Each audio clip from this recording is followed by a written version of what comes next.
is also very much TED speaker, as you all might be knowing it by his speech.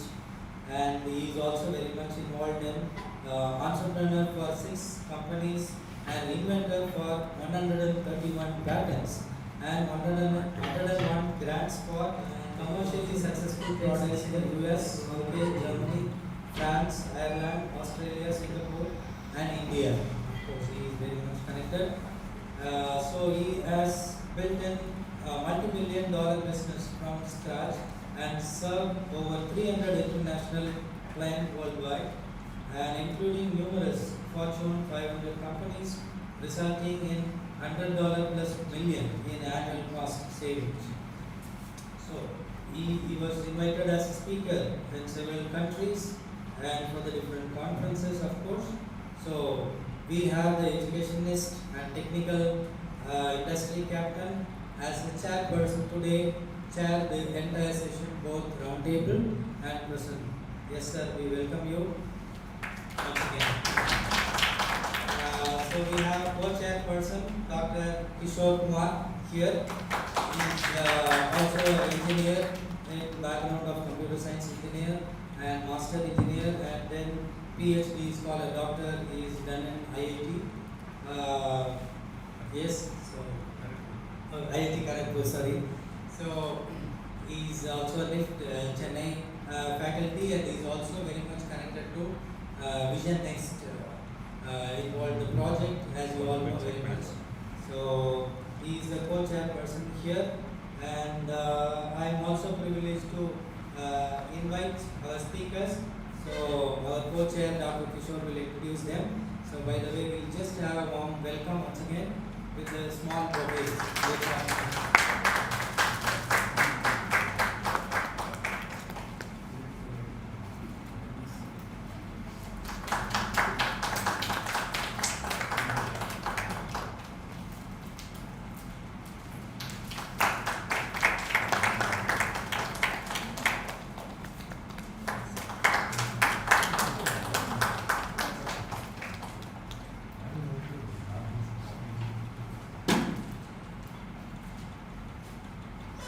The proceedings, as the time is very much time slotted here, so we will be keep up time and schedule.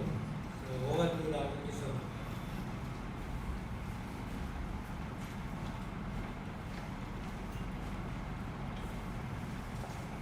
So good afternoon to everyone present here.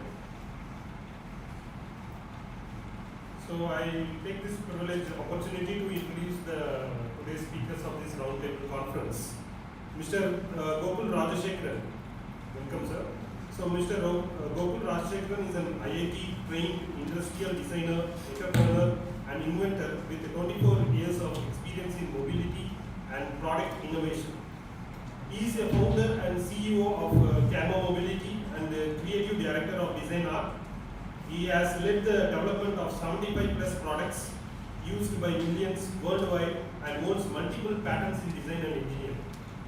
He also served as an adjoint associate professor in IIT Kanchipuram, contributing to the design education and innovation. Welcome you, sir.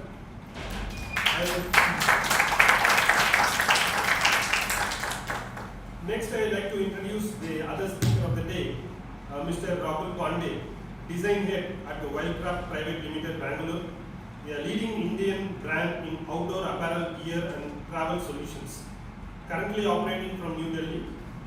He is a product and brand builder focused on creating design-led consumer products for the next generation. He works at the intersection of product strategy, design and brand storytelling, building experiences that enable individuality and self-expression. Currently, he is developing Kiwi, an urban lifestyle brand aimed at empowering young customers to personalize and express their identity through everyday gear. A warm welcome, sir.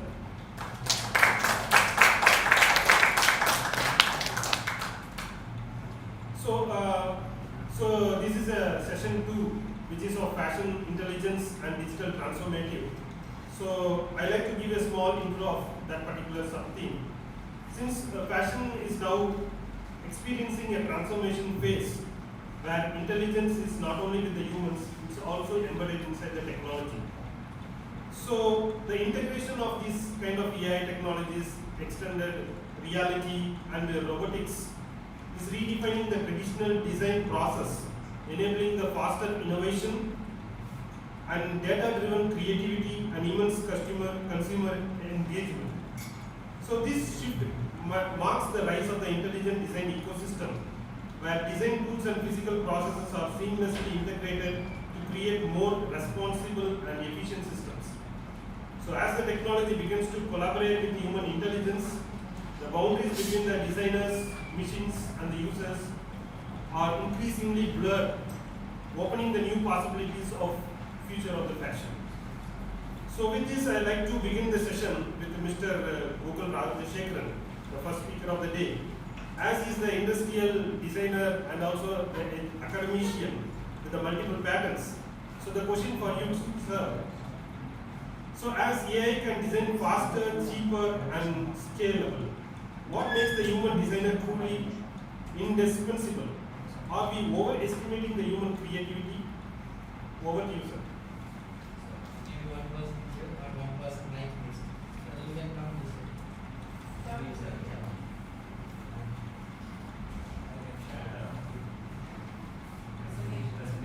Sure.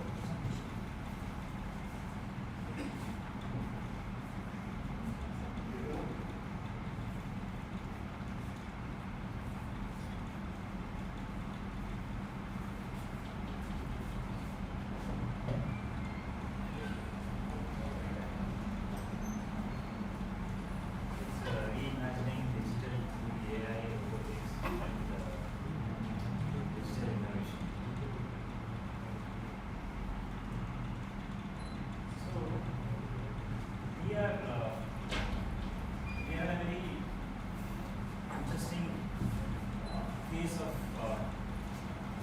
the world at present. Like we are seeing automotive revolution, we are seeing agricultural revolution, we are seeing many revolutions. Now it's just a AI revolution. So, and the one thing is it's inevitable. So it is better to adapt it as early as possible rather than dodge or when should I adapt it. So it's like say, what if the next greatest design is not created by a human alone, but it's co-created with intelligence? That's something is going to happen. Or we say that we are in a moment of history where the design is no longer just imagine it's a computer simulated and co-created. So the design is undergoing a fundamental shift from human-centered practice to human-machine collaborative. Basically, what it says is that alone you can't do anything. And I've been in the design practice for more than 35 years. So when we select candidates for design, we do a test for them. Say that are you creative? So prove your creative in the form of your creative ability in terms of something like that art, your practice towards art. So that shows that you are training of your right brain and inclination towards art or whatever. But in the past 2 decades, we always see that a person who has got a skill by birth or like by practice, by interest, he is able to perform well in the design. But someone does lack a skill, creative skill in terms of illustrations or expressions. Though he has got an idea, he can't perform. Now, that's the blessing of AI. What it does is that you don't need any skill anymore. And AI, what it says is you don't need skill, you don't need language, you don't need anything, but you still can create. But AI can do everything for you. So now that's a fantastic scenario. That means that we don't have to see or depend for few designers in the world to create and recreate and monotony or whatever. Everyone is a creator, and that does not stop there. Everyone is a manufacturer, and that will lead to the next phase that everyone is an entrepreneur. So these are like a beautiful, the world we are going to enter. So that's how you have to see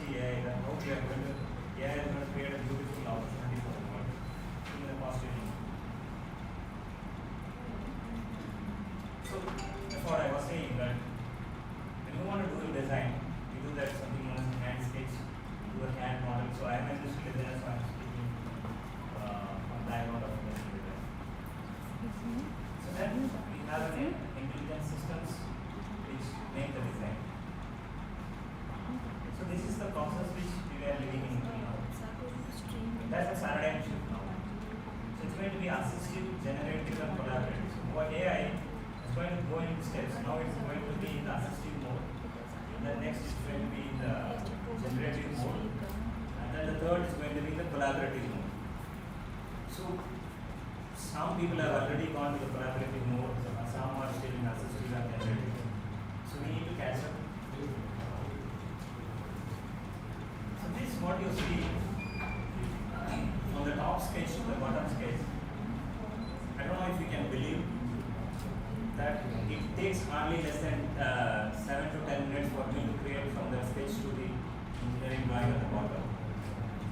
So that was my sketch at the top, which it basically shows that I can kind of design something like that. And after that, see the level of AI, how it does it. In each of those illustrations, the next image, it hardly takes less than 10 seconds to convert that sketch into a design. So what is important here is that how well you prompt the AI to get what you want. So here, now I don't have to worry about my skills. So all I have to worry about is my ideas. So AI can break away institutions, your certifications, degrees, diplomas, anything. So just can like put everything away and then we say that you know AI, you can create what you want. So that's a good thing. So that sketch would have taken 8 to 10 minutes for me to do that one. But the first render is hardly 6 seconds. The second render is less than 6 seconds. The third drawing of dimensions is still less than 3 to 7 seconds. In seconds we are able to reach at this level of. This is after 25 years. I have been doing this manually, and it takes a month for me to do and arrive at this stage. And I can see this in seconds. It may not be 100% right, but I can still, get a quick idea of what it is. So this is a sample in which you can apply any creative areas how it can be done. So what we saw is only the visualization part. So in this conference I was seeing that no paper without a chat GPT, right from the heading, paragraph, everything was chat GPT. It's okay when it comes to text, it's okay, but when it comes to creative, so AI, visualize with AI, then the robotics is going to go to make things happen. Like now the prototypes of cars are just printed in 2 days using a robot. So the whole skill of how to sculpt a car clay model is no more required. So the efforts not required. Robot is going to do that one. So you can, robot is there to assist your digital AI-based imagination of design. The robotics are able to help you to validate it physically. And then next is digital. So without, this is where very close to which we are going to work. So whole our design methodology has to change now. And I encourage my students in the communication skill class straightly go to AI because it's the best route so that they can focus on thinking rather than focusing on the skills. So that's it. So that's what I want to say. Basically to give a confidence to everyone that you can think irrespective of language or skills. Creativity is now unfolded because of AI. Thanks. Thanks for giving an opportunity. Thank you for the insightful perspective of the AI, use of the AI in modern designs. So building on that, what technology is reshaping the design, it is also impacting some of the traditional design process. So sir, for you the question is, are we truly preserving traditional crafts through digital technologies or unintentionally diluting their authenticity and cultural values? Yeah.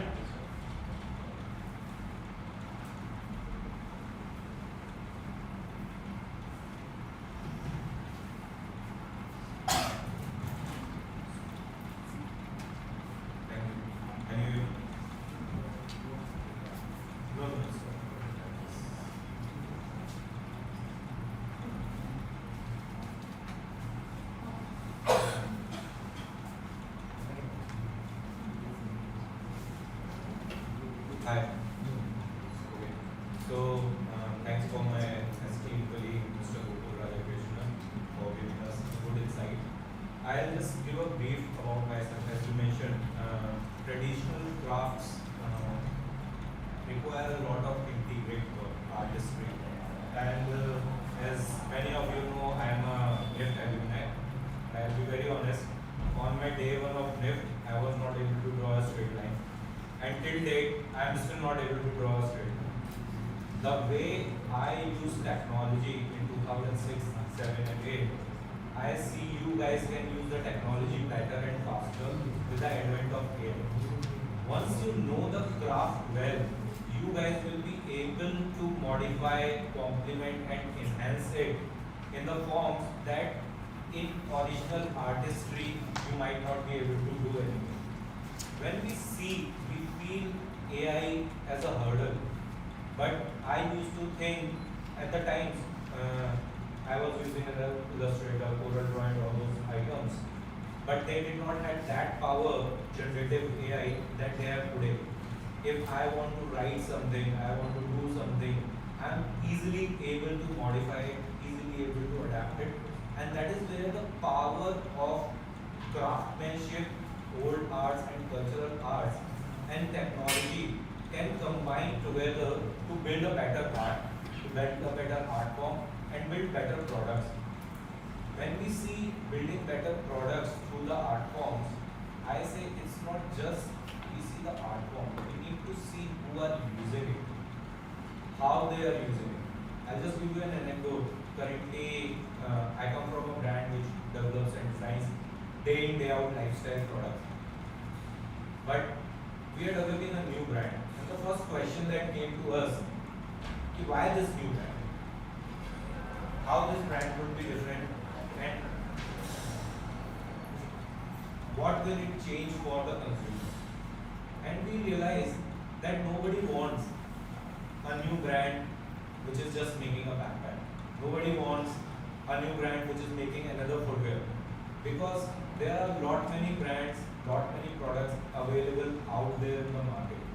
And we realize we need to connect a brand, a sense of consumer and technology along with each other.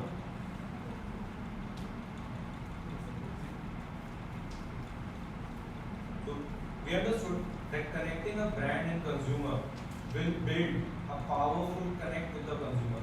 The consumer over period of last 4-5 years have changed a lot. They look for creating something which can be personalized. They look for carrying something which reflects their own style and form. So if we see everybody in this room is carrying their style and persona in their attire or their accessories. And this is where we saw a powerful intersection between design and technology. With technology, we were able to connect with consumer and create products which were co-created between the brand and the consumers itself. We developed product that consumer was able to personalize and we were able to deliver it to. But if this technology intersection was not there, then consumer will get only mass-produced product like this black shirt or brown shirt. Everybody would be carrying it. But technology helps us in getting what the consumer wants. So most of you designers would read about Brad Pitt or hot couture. But hot couture is only for one particular celebrity. How do you make 1.5 billion celebrities available in India? That's what technology can help. You connect through AI, you co-create product with your consumer and then deliver it. In these times, there is no need to create mass products. There is no need to create some same looking products for everybody. And this is where technology helps.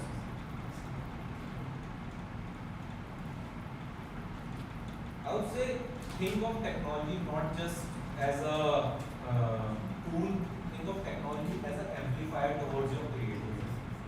When you can think, you can test it immediately. Imagine the time as Mr. Rajshekharan showed us, creating a sketch to a geometric drawing, it takes 10 seconds. Okay? The same way we do currently. I am from business background. What I do, I run a data and AI gives me 2-3 simulations. Okay, if you will take this route, that route, and that route, this would be the outcome. So use technology as an amplifier for your designs. what it can do for you is you can understand what are the different outputs if you are giving one kind of input, which would have taken you maybe 2 years, 3 years back to create a design, create a sketch, convert it into a sample, and then see the real prototype, and then take a feedback from consumer. Right now, we can do 3D models immediately. You just put it in the system, do a 3D drawing from AI or Figma, and turn it out on a 3D printer and show the sample to anybody.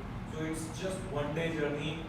We used to take in our time almost 1 semester to develop one right prototype. So we need to see how technology is evolving, but it is reducing the time of the things that used to take manual labor. What it gives us better time is to do better research, is to do better thought provocation, is to do better judgments. Who is our consumer? How are we designing for them? And how we will take this forward.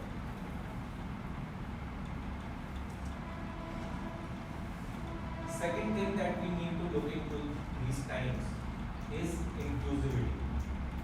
When we are designing products, we need not to design products for one particular person. We need to design products that are inclusive, that are including different kind of people, different kind of genders, different kind of mindsets. And with AI, we will be able to do it very easily.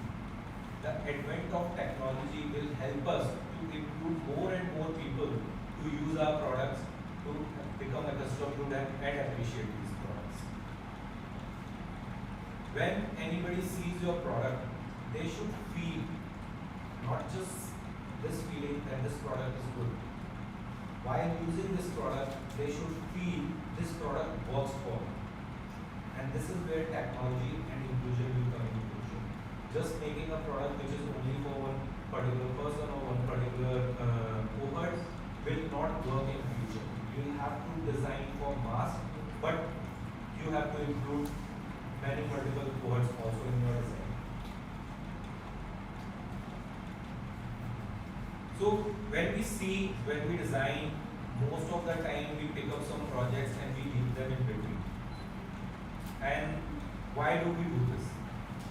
Just anybody would like to answer it. We would have, as designers and product developers, we would have taken a lot of projects, but we would have left them in between. There are certain social stigmas that stop us from doing this. But as soon as you start developing a mindset of inclusion, these social stigmas, the fear of failures will start moving out.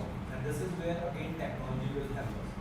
We would do a sketch, not take it to prototype, we will drop it in between. We will take it to a prototype, we will not launch it, we will drop it in between. But rapid prototyping, rapid testing, rapid consumer testing is where technology will help us. So we need to use technology as an amplifier to our creative thought process and reduce the redundant works that we used to invest a lot of time in manual labor, because we are designers, we are capable of thinking, and this is where, and I just keep telling my team, make artificial intelligence and technology your enabler. Don't become slave of it. They are your enabler. Imagine everybody in big organizations like to have a personal assistant. Now every person can have a personal assistant if you have your AI rooted according to you, developed according to you. Just you need to train it according to you. Just small few takeaways I would like to close my speech with. As designers, we need to invest more time into thinking and designing for real persons, not for just imaginary personas. We need to use technology a lot and need not to hide behind it or fear it. And we need to build something that either reflects us or reflects the consumer. Thank you. Thank you so much, sir. It was an insightful design process, whatever you want to do. So next we will start upon with the technical sessions. So I'd like to invite Ms. Anvi for online.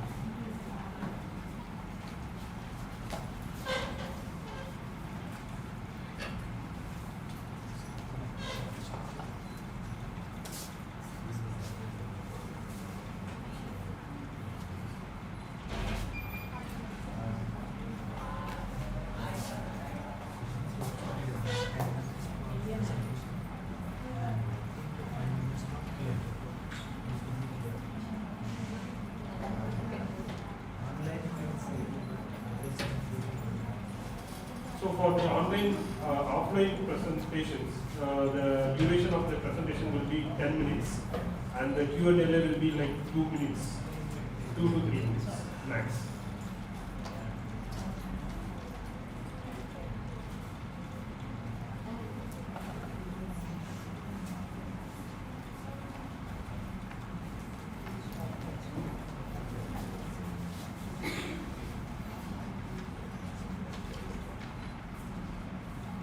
Can you talk?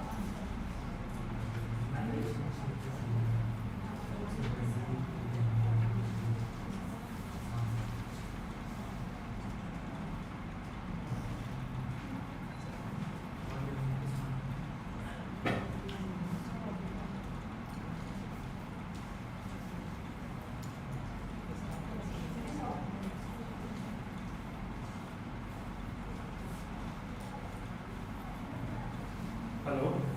Yes, Can you unmute? Oh.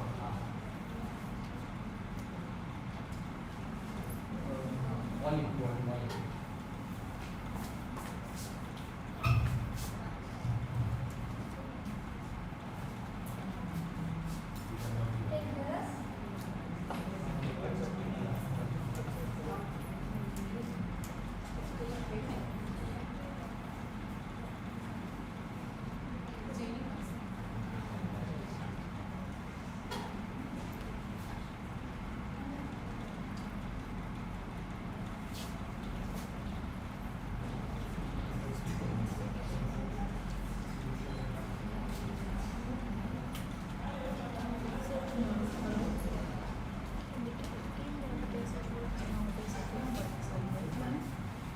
Can you see do something one by something?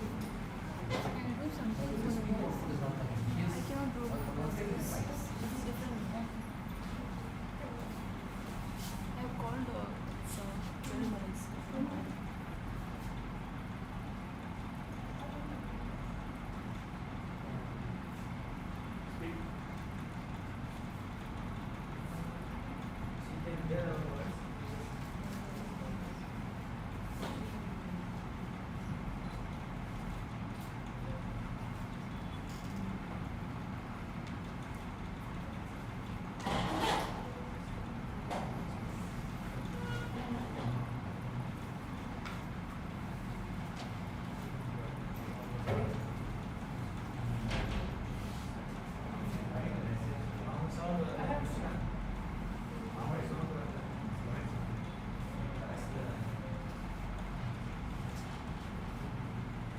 Speaker.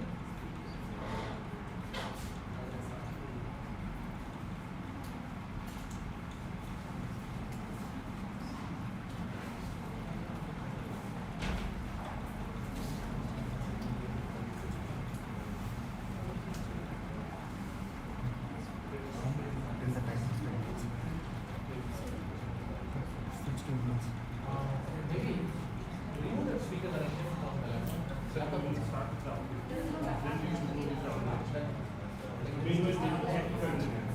Actually, this is streaming, so. Streaming, it's going to be that video. OMS. Minimize, just minimize. Yeah. Do you know to change the email? No. No.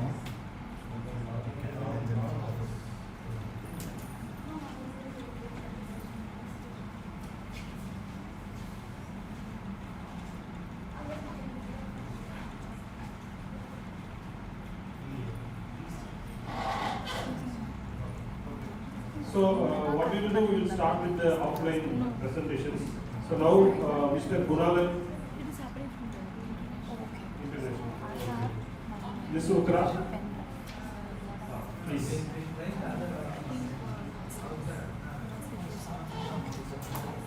there is one stream there.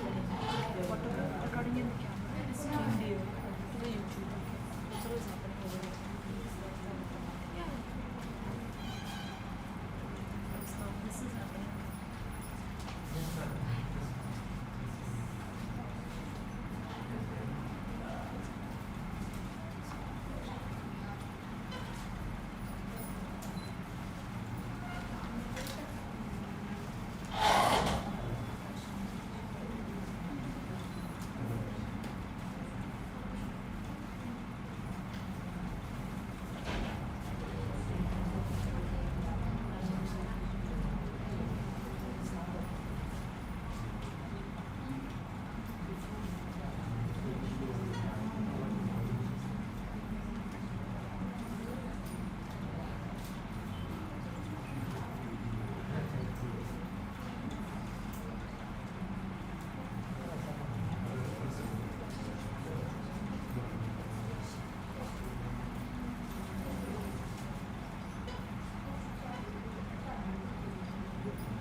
Sutra? Yeah, please.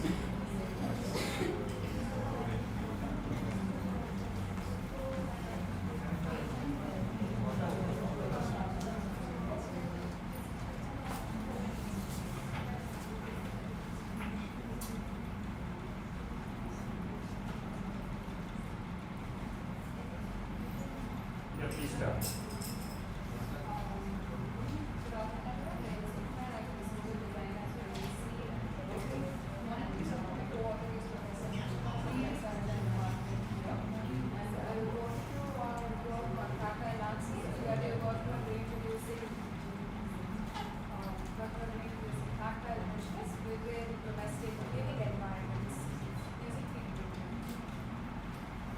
So, modern interiors and living spaces currently prioritize a lot of visual uniformity, where it's very smooth and clean in itself, right?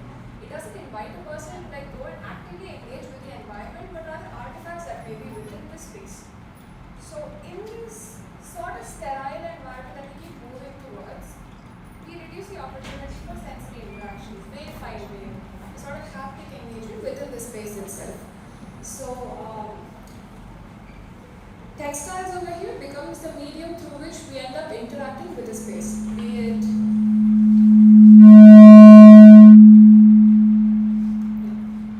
the furnishing that we have or the clothing that we wear. It's the one soft memory that we get to experience at the largest extent. And considering that we spend most of our days inside of a living area, the seats you're sitting on have fabric upholstery over the clothes you're wearing, again textiles, and we interact with it so much that we choose materials that we like. We fiddle with things because they're fun. And there is so much more that it can communicate than just being a layer that can be put over something. So touch, drape, and tactility are one of the few qualitative features that textiles help provide us in any space. And fashion explores this tactile experimentation quite extensively in apparel, pleats, embroideries, embellishments, and many more, right? All the way up to 3D printing. Interiors has a significant amount of scope, right? But do we experiment enough with it?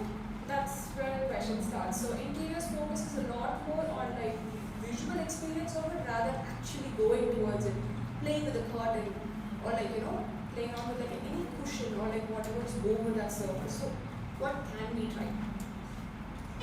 So I went with 3D printing as my mode of inquiry here. My methodology followed like a research to design approach where it wasn't the quantitative elements out of it like technical details of the print, the filaments or anything, but rather how it interacted with me as the designer when I was making these samples, how the samples visually looked, what was the appeal out of it, how well did it drape, and the samples were assessed qualitatively.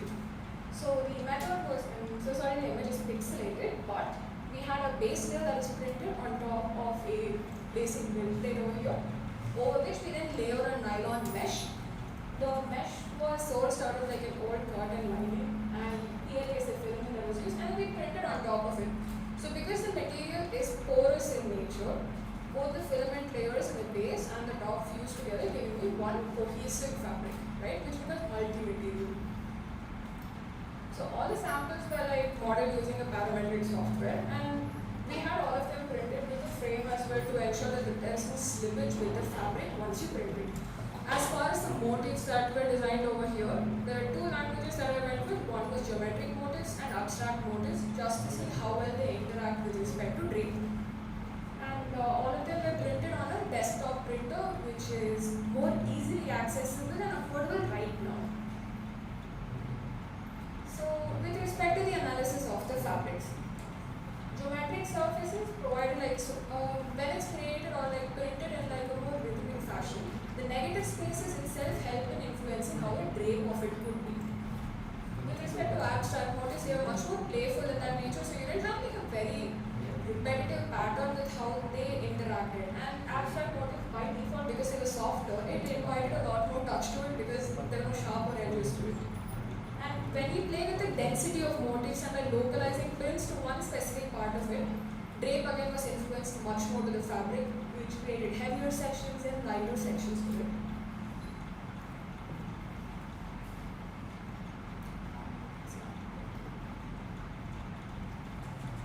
I'm not able to change this one. And with respect to light and shadow of the material, you can experience a glossy or a matte surface depending on the type of filament you use, the quality of filament, and the build plate with which you print it on. The basic printers normally come with like a textured PER plate, which would give you a sort of matte finish, but the filament, if it's glossy, does have a slight shine to it. The moment you try printing it on top of a UV-edged surface, it not only creates a very nice glossy effect to it, but it also reflects the light that is present within the surface and the colors of clothing that we wear to reflect out of it. And translucency is also experienced when you print with a lighter colored material, and the drapes, irrespective of geometric or abstract motifs, all of them end up creating much more organic shadows once you have them hanging in a surface where,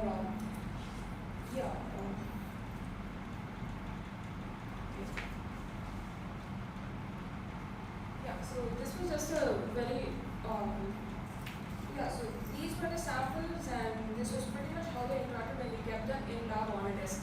There was a significant amount of color that we got when we used the plate that was UV etched. So with respect to the study itself, it was qualitative, and what we hadn't tried out was exploring with different materials itself. All of the materials used here was PLA and scrap fabric itself, so we didn't know how exactly this would react when we tried testing it, washing it, or using any other cleaning agent that we might typically use with respect to home furnishing. We also had not done any quantitative studies on it with respect to heat or how it would react with any other standardized material testing that we have with respect to textiles. And currently the scale of all of the products were dependent on the build plate itself of the printer, which right now was like an 18 by 18 centimeter plate. But with robotic arm, we will be able to create much larger prints and prints of like different scales, sizes, and even weights. And with respect to futures of it, while I did put like a render of it utilized inside of an interior space, we can always use it as like a source of like wayfinding, integrating it with different sensors for making it as a smart material, and also for purposes of like medical application as well. Thank you.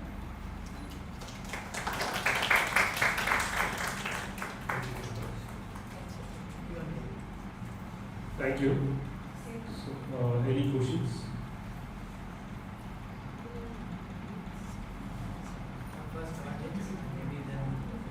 Any questions in the audience? Yeah. The mic. How about the durability? We are yet to test it. So this was entirely just to observe and experience the fabric, and if we can actually make a nice cohesive yardage for it. What kind of test you can do? I would be very happy to get back to you on it. Okay. Thank you.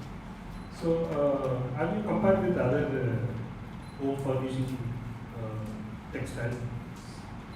You have done all that one, right? Right. We were specifically looking at 3D printing because there was very less export within the home furnishing textile market.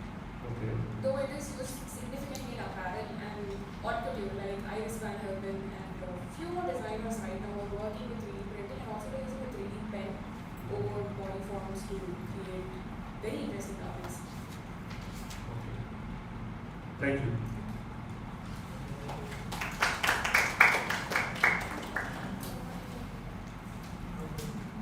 Thank you. So next we will like to call upon Ms. Anisha.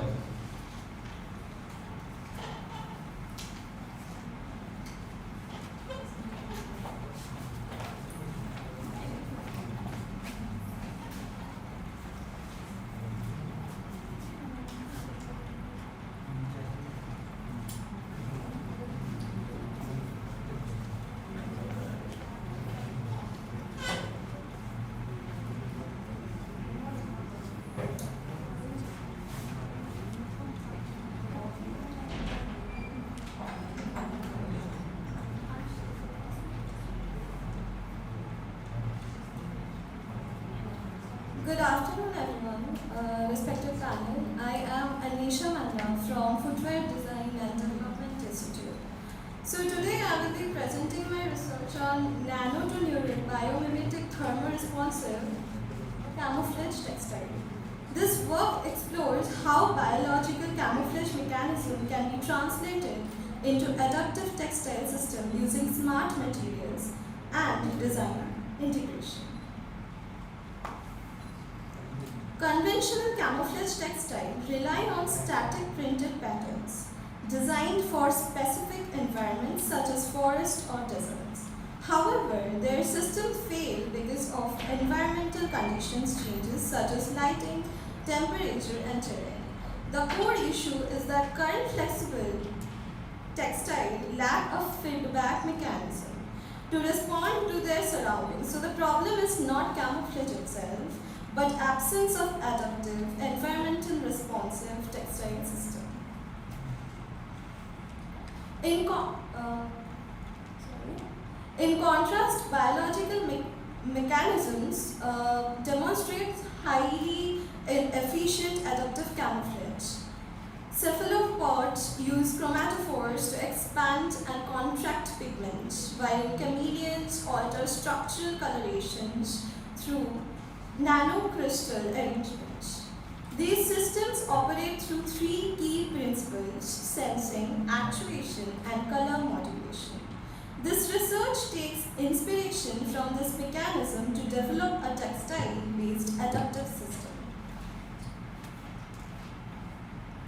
Existing research explores thermochromic textiles, electrochromic materials, smart fabrics. However, these solutions are either passive, require external power, or lack flexibility and durability. Most importantly, they function as isolated technologies. They function as rather than integrated systems. This highlights as a core gap in translating these innovations into wearable textile architecture.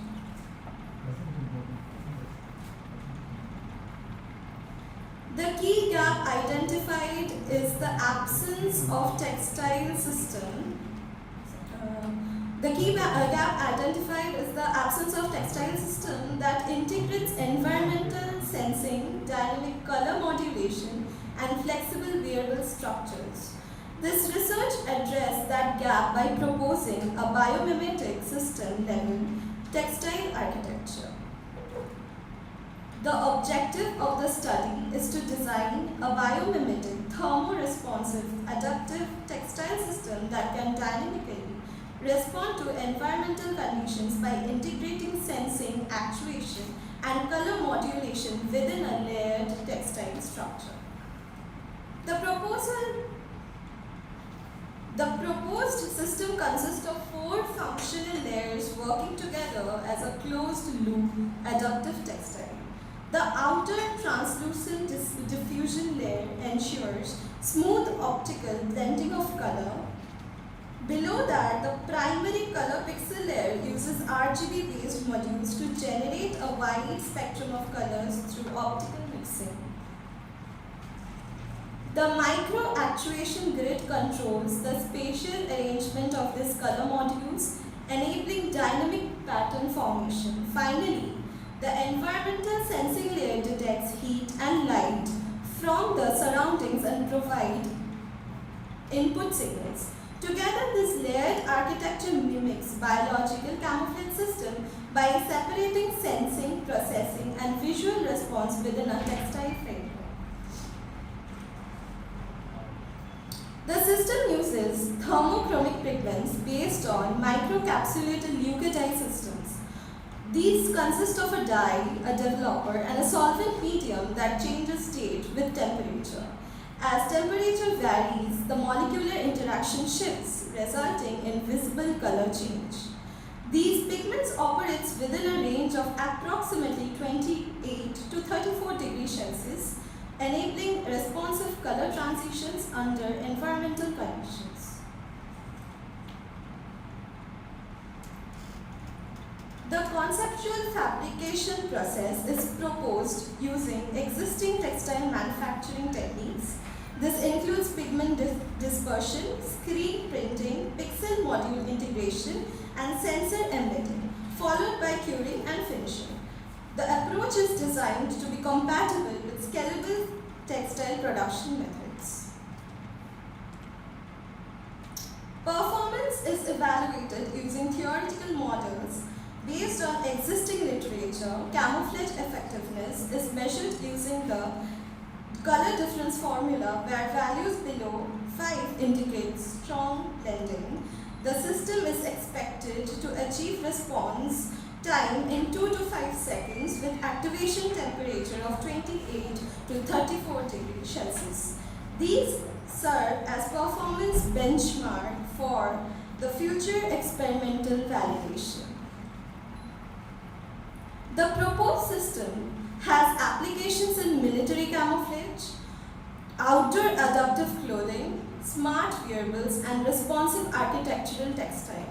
It also opens new possibilities in fashion technology and interactive environments. The research is currently conceptual and does not include physical prototype. Challenges include material durability, system integration complexity, and the need of experimental validations. These are identified as the key areas for future developments. In conclusion, this work represents a biomimetic approach to adaptive camouflage textiles by integrating sensing, actuation, and thermochromic response into a unified system. It establishes a design framework for next-generation intelligent textiles capable of interacting with dynamic environments. Thank you. Thank you. So, any questions from the audience, please?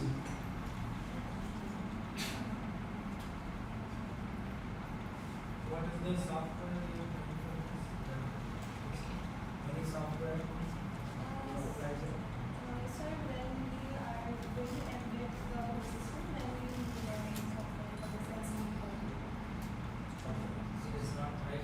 No, not right now. It is a proposed and conceptual based design.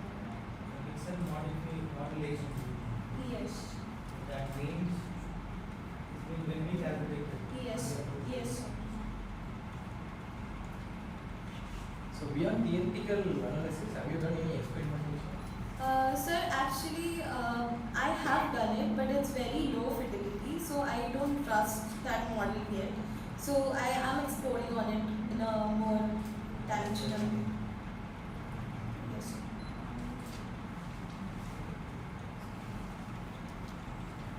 So I mean, the general suggestion is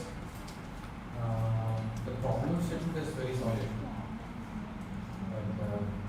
But if you can rightly implement with the strong stimulation with some amount of POC, this has a very strong potential to be a new innovation. It can become a patent for you.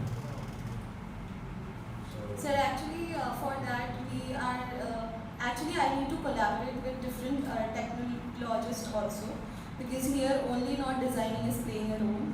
So I need to collab with the team and then make the prototype. So that's so whichever, like even at the conceptual level,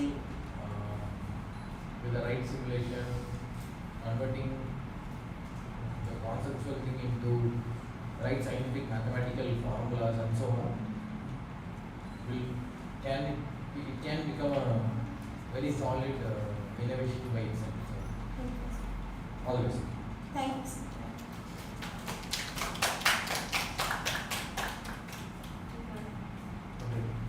So next we will go with the online presentation. Ms. Anvi will be presenting online.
Hello.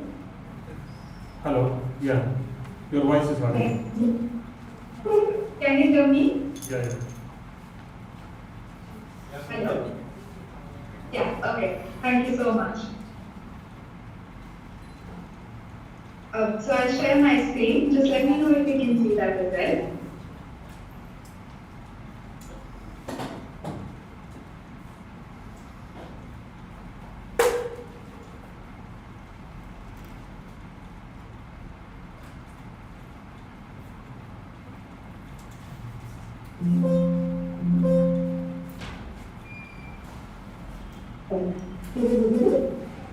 Yeah. Please proceed. Thank you so much for this opportunity, and I would like to start with my presentation now. So hello everyone, my name is Anjali Sandhu. Today I will be presenting my paper in Change Textile Making as a Living System of Embodied Techniques, which was co-authored by my co-author Dr. Achal. In the presentation, I will be, as for the overview of the presentation, I will be outlining the research context, and then followed by the methodology and the making process. Then I will be discussing the installation and the light performance, and finally share the key insights from this. So I will read this research within the craft textile practice as a form of knowledge production. Here, I understand craft not just as a skill or tradition, but as an embodied way of working, where knowledge develops through sustained engagement with materials over time. Textile practice offers a particularly strong side to this due to its close proximity to the body, allowing materials to register touch, movement, and experiences over time. However, textile research still often privileges the finished artifact as the primary site of knowledge. As a result, the process itself, especially gestures, repetition, and embodied action of making, remains underexplored. This creates a gap between how we understand craft virtually and how we actually study it. This is the gap when my work responds. This leads to an central research question: how can textile making function as an embodied manner? More specifically, how can transformation be explored through material process, through gestures, repetition, and interaction with materials over time? To explore this, I adopt a practice-led methodology where making itself becomes the site of interest. I generate knowledge directly through the act of making, using iterative cycles of making, reflecting, and documenting. Through this process, understanding emerges through gestures, material testing, and textile construction. I begin with observational color walkthroughs. Inspired by Nino Walker's idea of walking in color, I focus on the color of text, because it is highly visible and associated with body and movement. Rather than testing it as a fiction book, I approach it as something that shares perspective and bodily awareness. Alongside this, I work with materials such as wool, silk, fabric strips, farm materials, allowing the textiles to carry use and transformation and history. And then I examine gestures through the act of making. Using the working framework inspired by Mr. Sarah, which is included on the left side of the screen, I identify key actions such as tracing, repeating, blending, and embodying. I analyze these gestures and translate them into paintings, which you can see on the right side. And this is to explore how movement can be expressed visually. This leads to an understanding of transformation as something that emerges through repeated body interaction with materials over time. I translate these ideas into a textile form using craft text. I draw inspiration from measurement for its pattern created by the braid cord and simulation for incorporating fabric strips and reclaimed materials. These approaches allow me to work through both texture and material, taking texture, variation, and structure within texture. This figure here, as was explained, shows the texture-based drawing and painting used to develop this design. Here, the movement is observed and translated into marking, recorded design, color, and variation. In contrast, this figure shows the development of the visual form. Here, gesture is embodied through repetition. As textile transforms to continuous interaction between hand and material. Together, these processes reflect the core idea of textile making as a living system that records transformation. This slide here shows material experimentation exploring the combination of tension, material, and structure. Through this iterative process, the final form technique which we saw in the last slide was gradually defined. Finally, coming to the final installation, in chain, these two elements, which is the painted manner as well as the middle cord together as a rational textile system. So it combines the painted manner and the middle cord, allowing an oscillation and embodied movement exist simultaneously. So rather than presenting the finished object, the work emphasizes on an ongoing process, where transformation unfolds through color, gesture, and material form.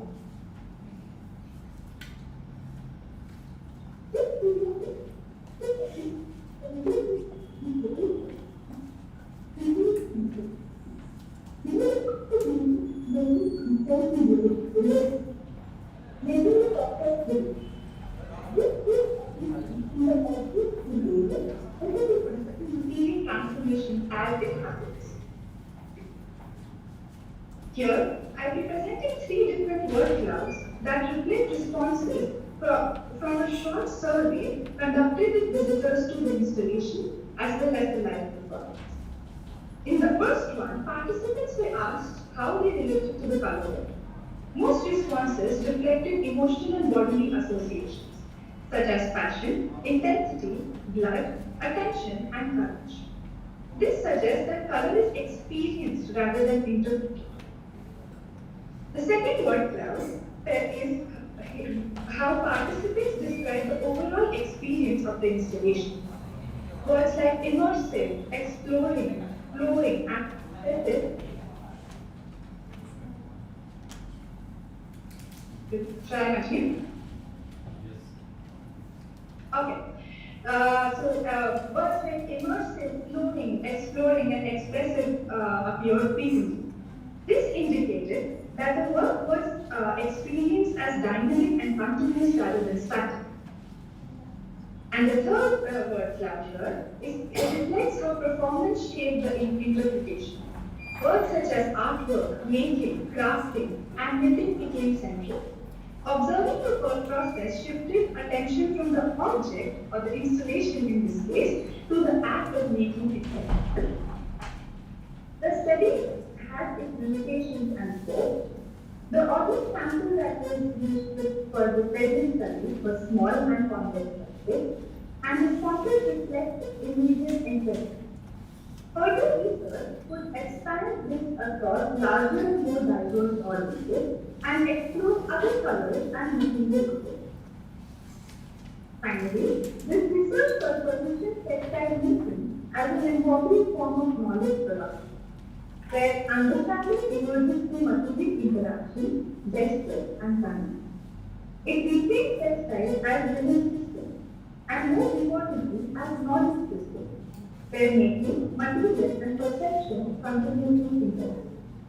The insights from this work will inform more localized sustainable textile practices, support embodied human design education, and contribute to community-oriented textile practices. And with this, I'd like to conclude my presentation. Thank you so much. I'd like to acknowledge Media Film for a Feedback Studios London for providing me with the material, and friendly for supporting me with the data and analysis. Thank you so much, my audience, for listening to me and being able to take me. Thank you so much, Ms. Anvi. Audience, do you have any questions?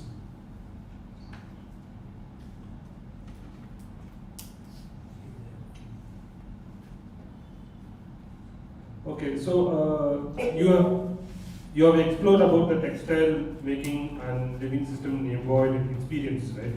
So have you deployed and installed anywhere with this kind of colors and textiles somewhere, and you got some the experience what your objective was? Have you done that? I'm sorry, I could only catch half of it. Okay, Could you repeat the question? you have done the color study and you have developed the crafts based on the textiles, and have you deployed and installed somewhere and got some experience out of that work?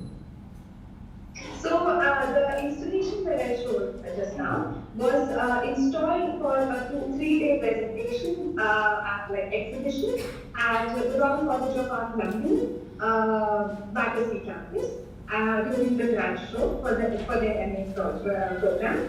As well as it was also presented in Spain for in Igualada for their Tech Fest 2020. Okay. Although the that is shown here, because for the 2025 talk in the School of the Talk and exhibition. So the survey and the world class that are shown here are from the exhibition from the Royal College of Art. Okay. And do you have any questions? Okay, Ms. Anvi, thank you so much for joining. Have a great Thank you. Thank you.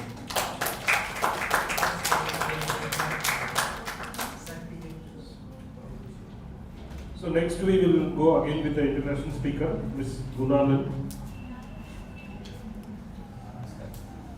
Yes. Mr. Gunalan, my voice is audible? Oh yeah, can you hear me? Yeah. Okay. So I'll just share my screen just a minute.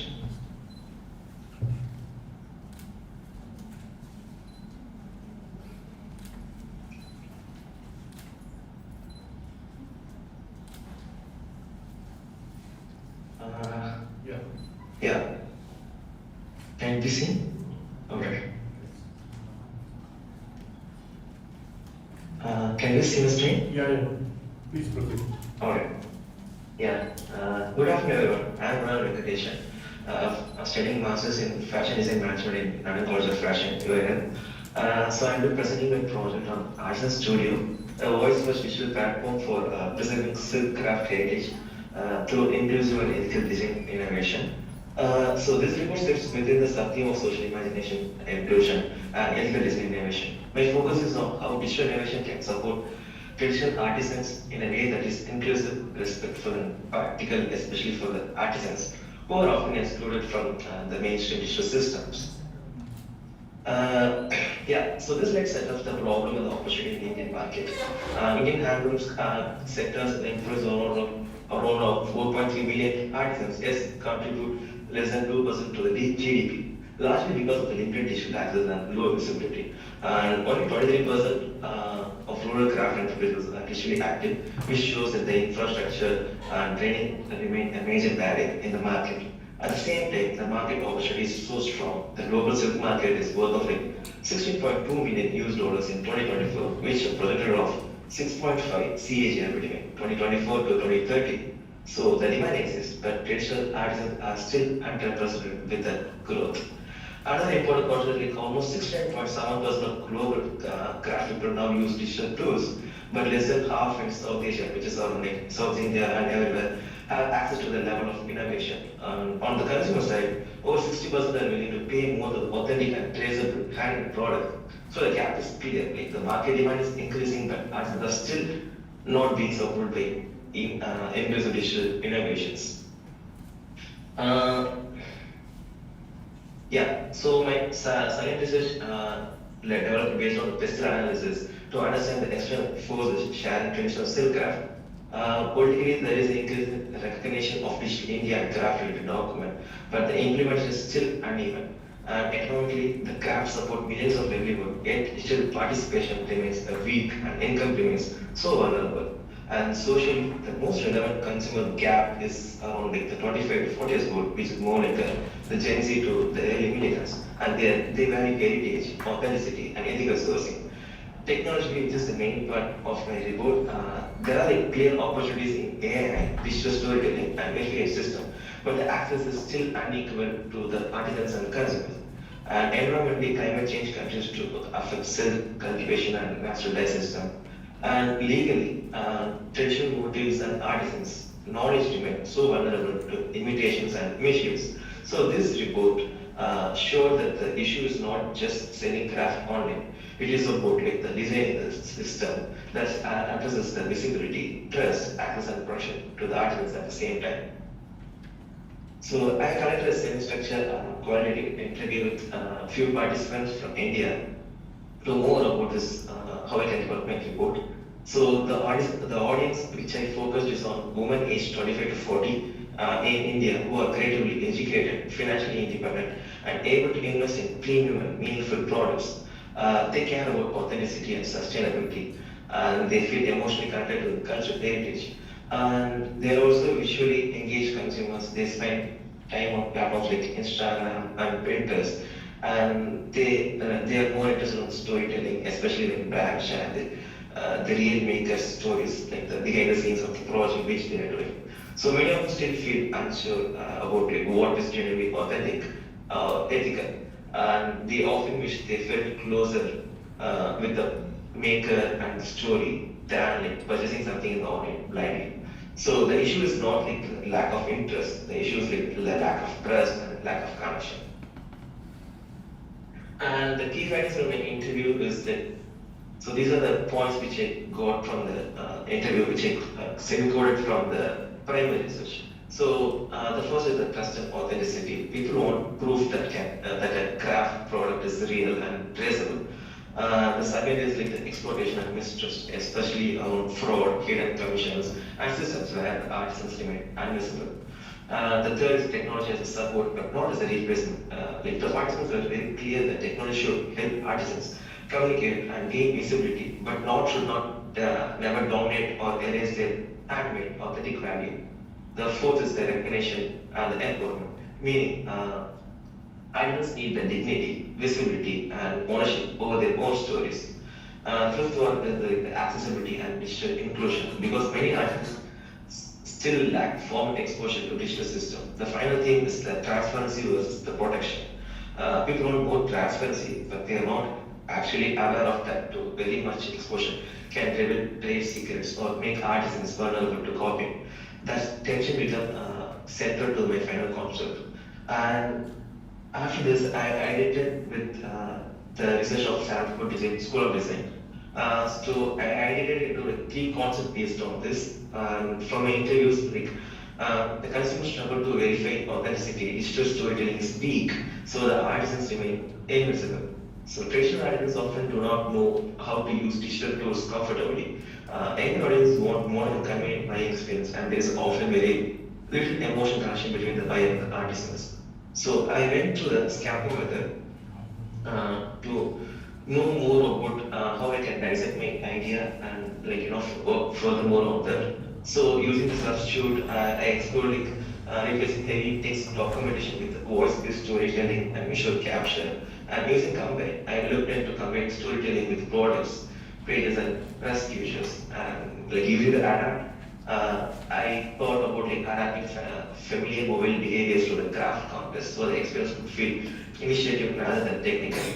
And so this is the first concept which I came up with through the Artisan Storage Studio, where artisans can record their own process and just add voice on that and just upload it as an archive, more like a Wikipedia thing, so that the customers can read and know the authenticity of the product and get to know more about the story of the craft.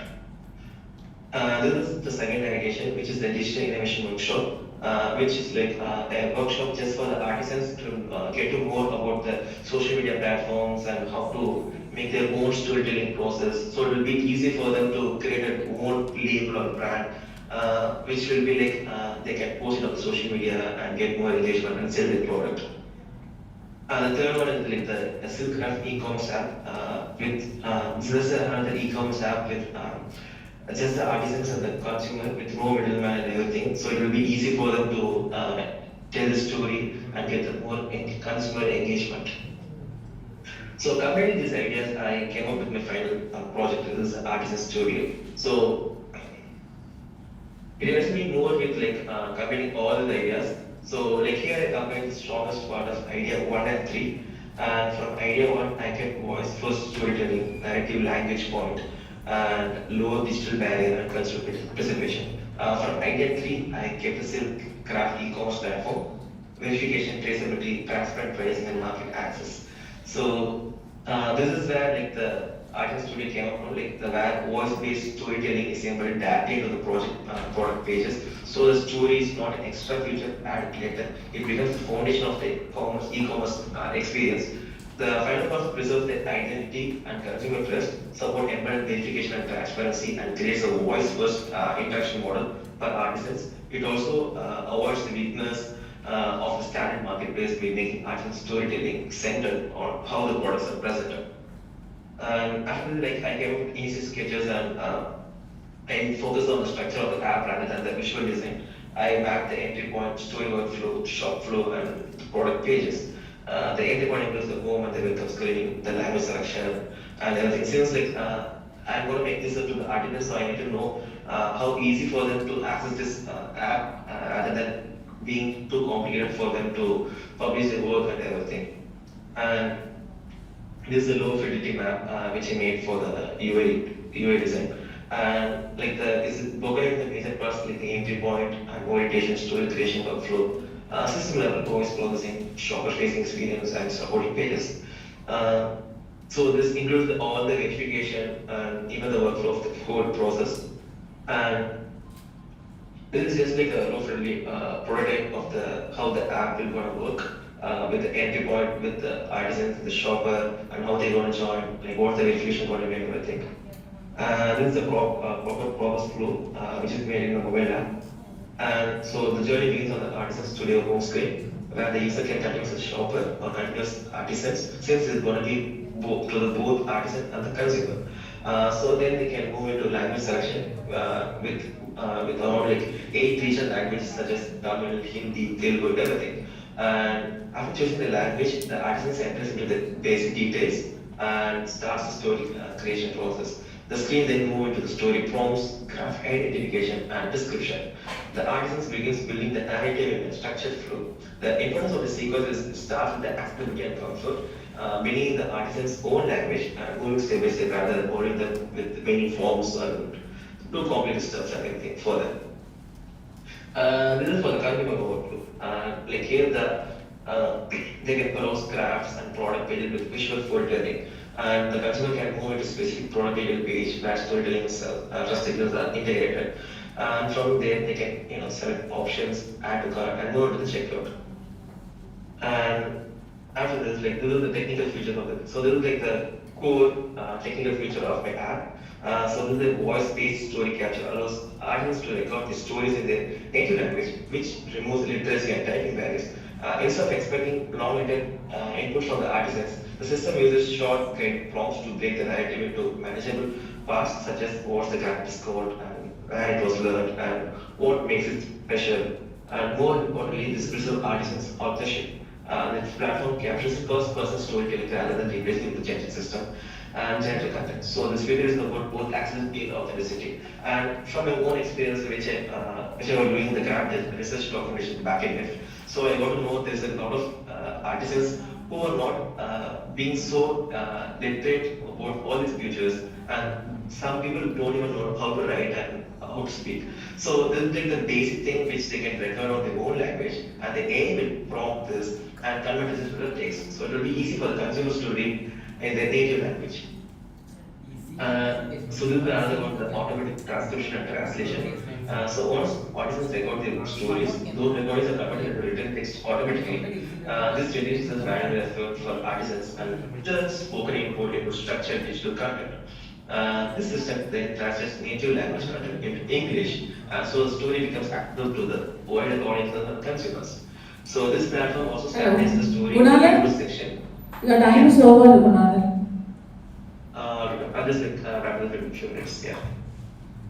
So Conclude. these are the other features like of being regional languages and everything. And this is about the content and publishing content for the artisans to give their own authority to what to go on the website and everything.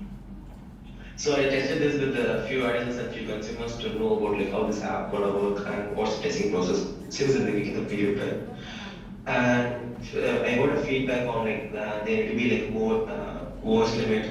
Then since I just added a 55-second limit for each questions, but they want something like 20 or 30 seconds to explain more about the project and everything. And this is a testing one, and this is the review I got from the people which I did for the testing. And yeah, this is the final prototype which I did, but I don't think I have enough time to show you guys and everything. So yeah. Thank you.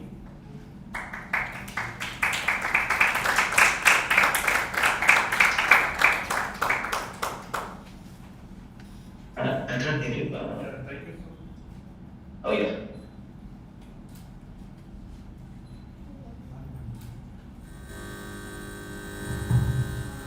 Thank you so much. Do you have any questions here? Any language setup has been created in the UI that needs to be because artisans need it. So Mr. Gularan, so here is a question. Yeah. So have you integrated any language over there? Signal language. Regional languages in your app? Why should you?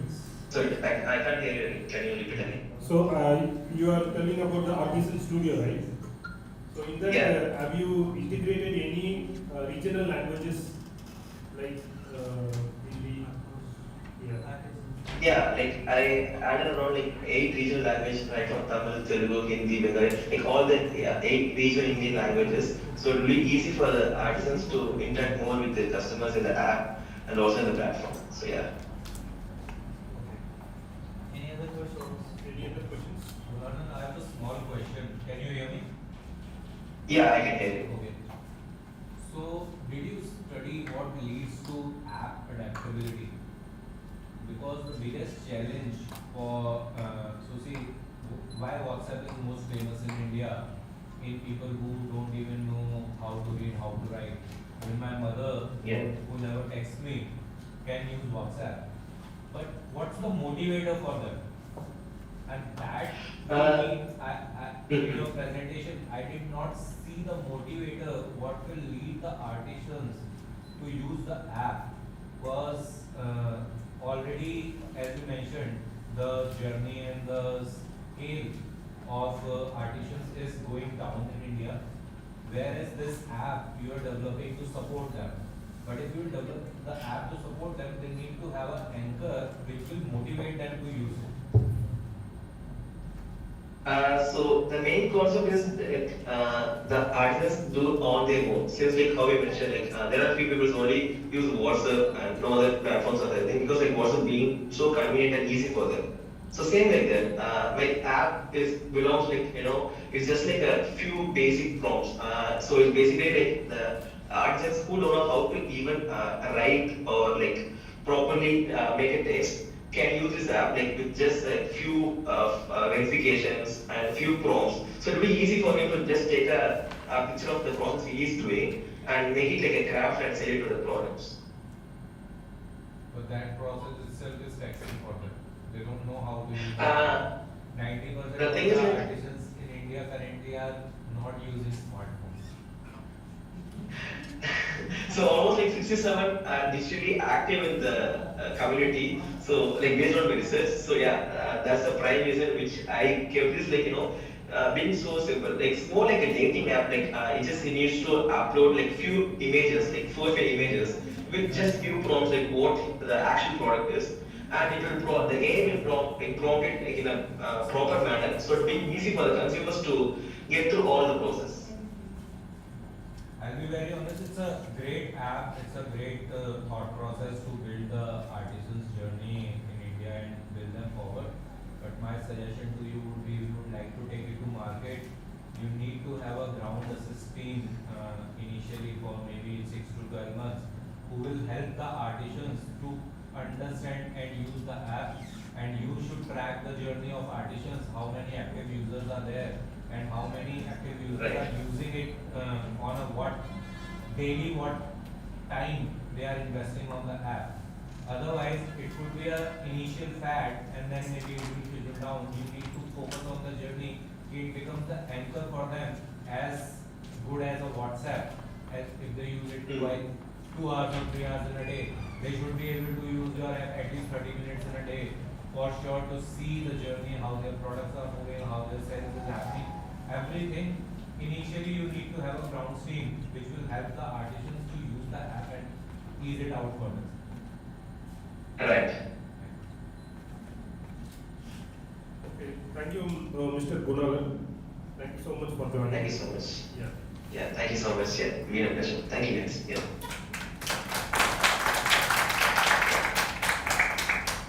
So next we will go with the offline sessions. Like, next I would like to call Miss Ayushi.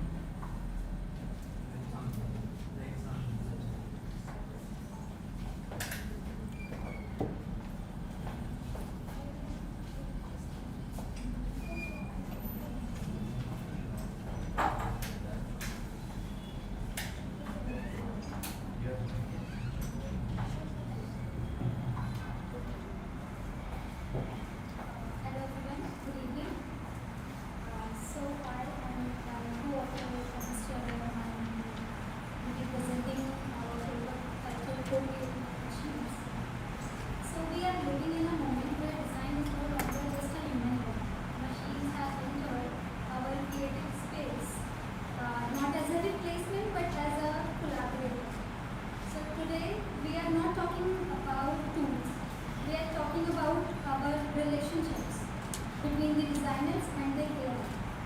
And more importantly, how we shape the relationship responsibly.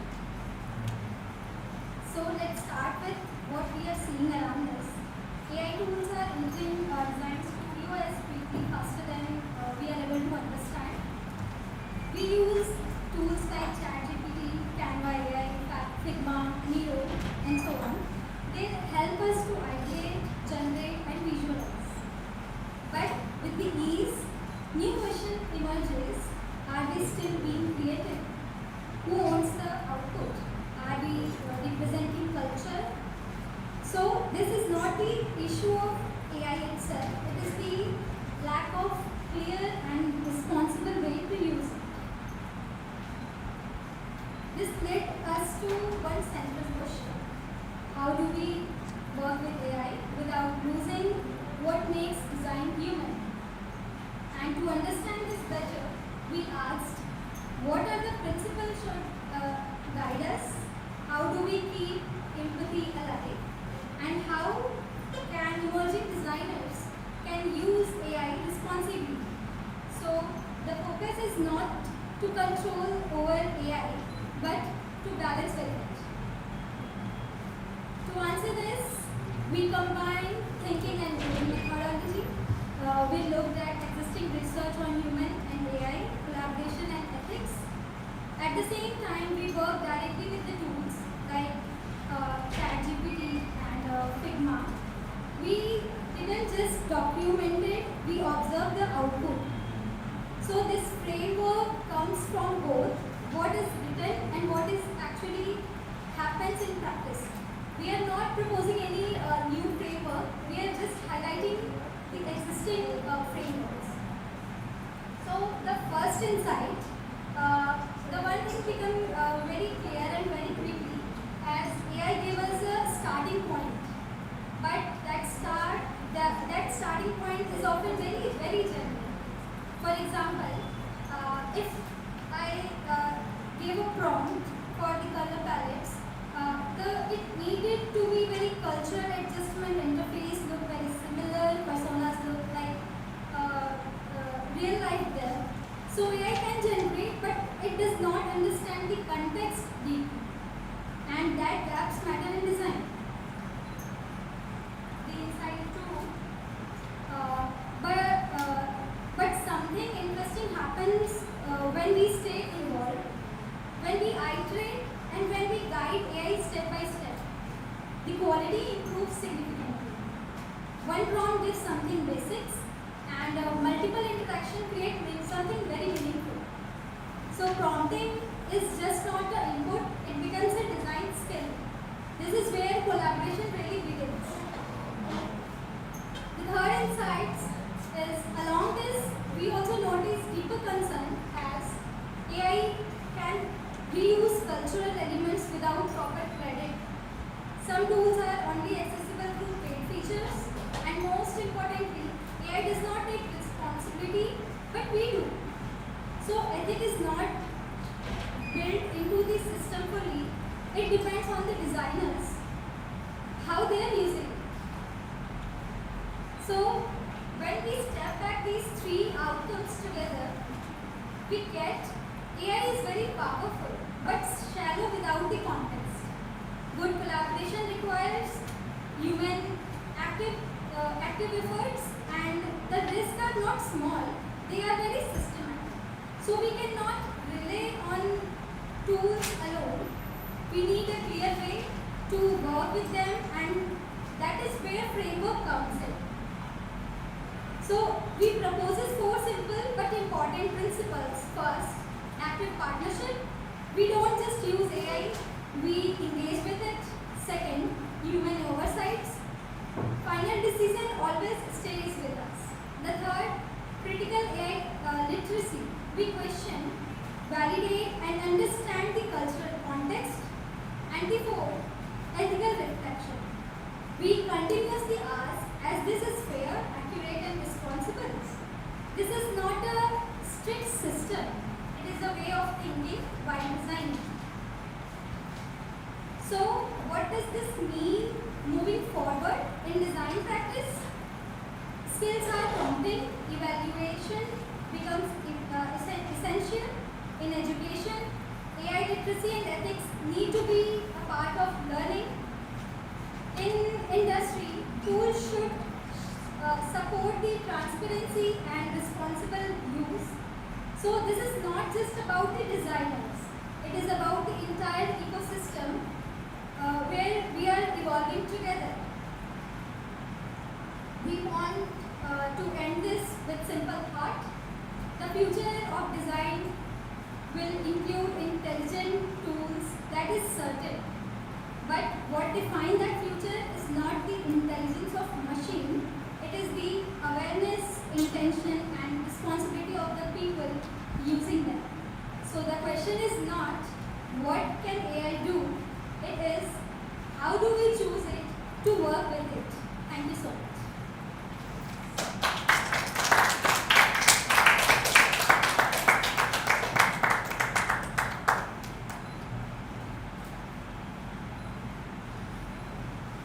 Thank you so much. Any questions from the audience, please?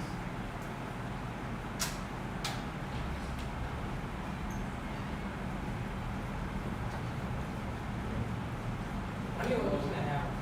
To connect agentic AI with that. Sorry, You sir. know what agentic AI, right? Agentic AI. Agentic AI like what?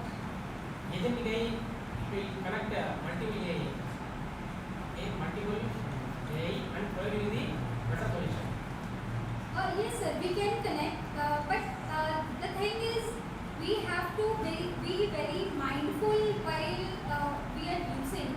As at a very initial stage, if I am prompting like generate a persona of this person, age this, and geographical area, we are putting the data. It proposes very generic thing without the prompt. So the prompt is very important, even in the normal AI or genetic AI we are using. So yes. So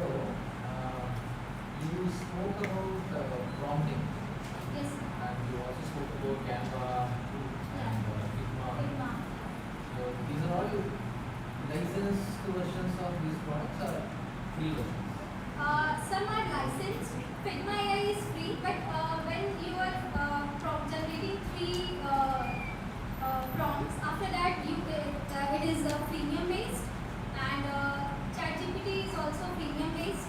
Miro is also like you can brainstorm, you can ideate, you visualize the thing. No, I know about premium, but I'm asking you whether for experimentation you have used premium.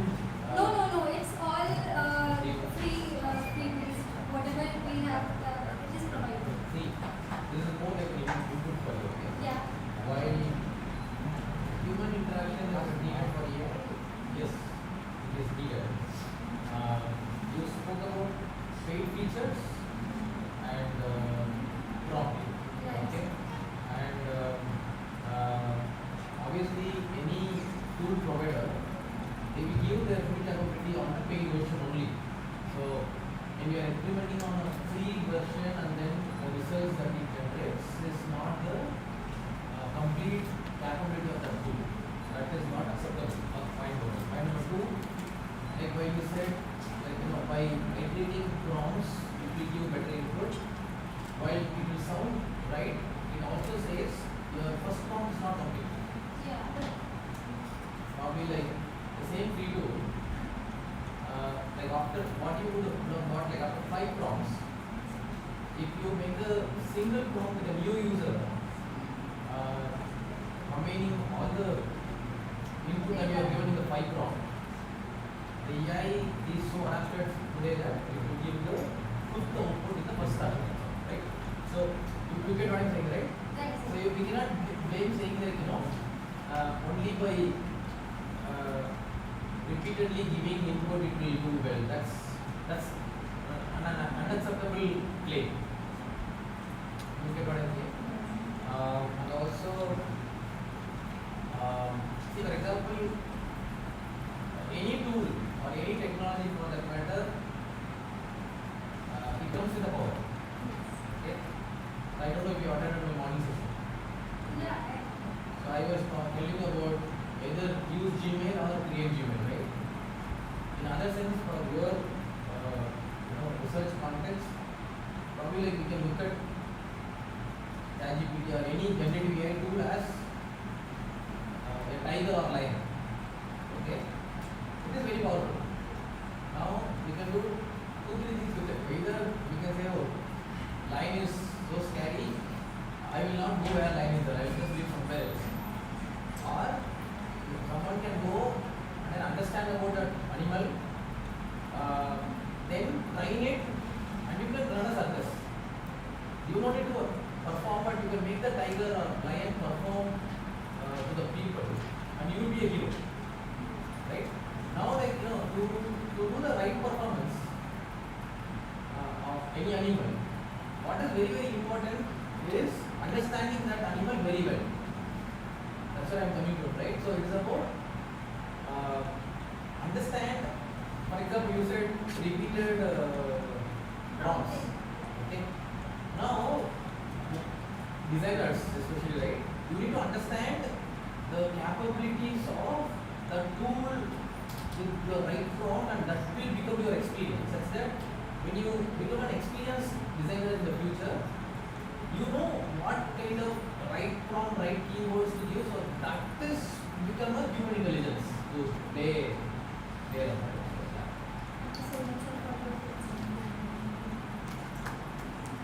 Just adding on to your point, I actually feel when I use AI and have been consistently using it, I actually feel AI should be your guiding mentor or a partner to co-creating with you.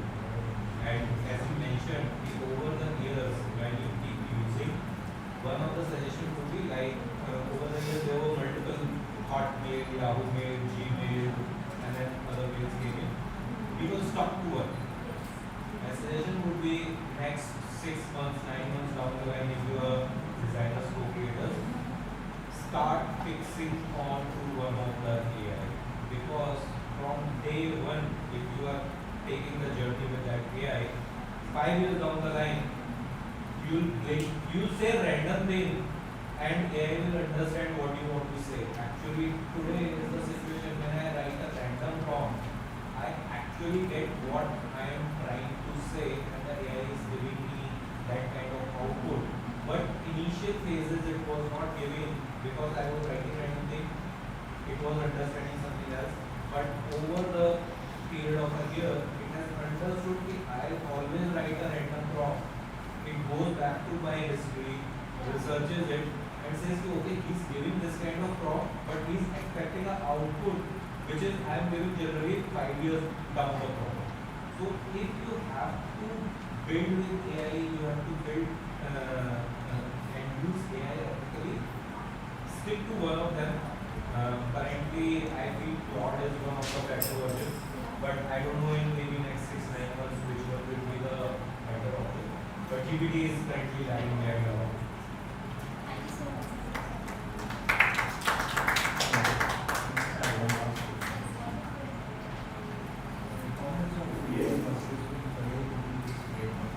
Sorry, sir. How much of AI was useful for you to develop this framework? Sir, as said, I haven't developed, proposed any new framework. These are all already existing ones. I am just highlighting this that so that people can use very responsibly while using software. And we have used ChatGPT, Figma, Nano, and Canva AI. These four which were explored. What would you define as a ethical versus unethical use of design?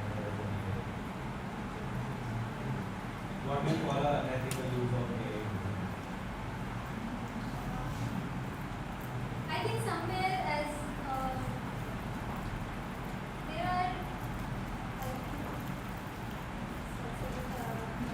Just think about it because yes, sure, sir. generally we are saying ethical use, but what's an unethical use? We need to define it, and then we can say this is ethical and this is not ethical. Yeah, sure, sir. Right? And also like now, as the audience was asking, agentic-based AI is like coming up with more engines where you can actually, the humans and the machine actually interacting and they're getting the outputs as needed. But as a designers and the wisdom whatever you are giving in, actually like now in recent models development, like the wisdom is like transferred to the machines, like different models which are generating. So all the informations are being converted into like kind of this one and this the model is being actually wisdom. So we as a designer, you have to make use of the recent models, and then apart from this like ChatGPT, there are like other recent models which you can able to use it and extremely come out with the designs and the design practices. And whatever the your inputs as a designer, if you are able to give it to that particular wisdom of that particular vision, then actually it becomes as a quality between the human and the AI. So that can take away. Thanks.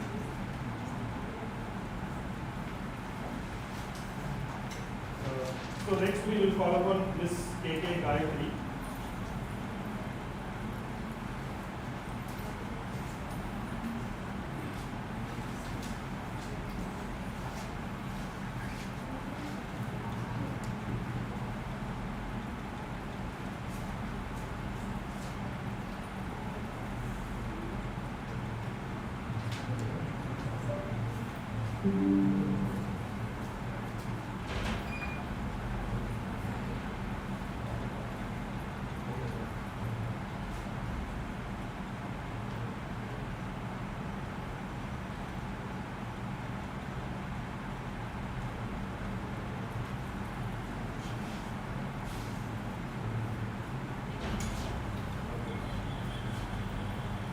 Good afternoon, everyone. My name is K.K. Gayatri, and I'm from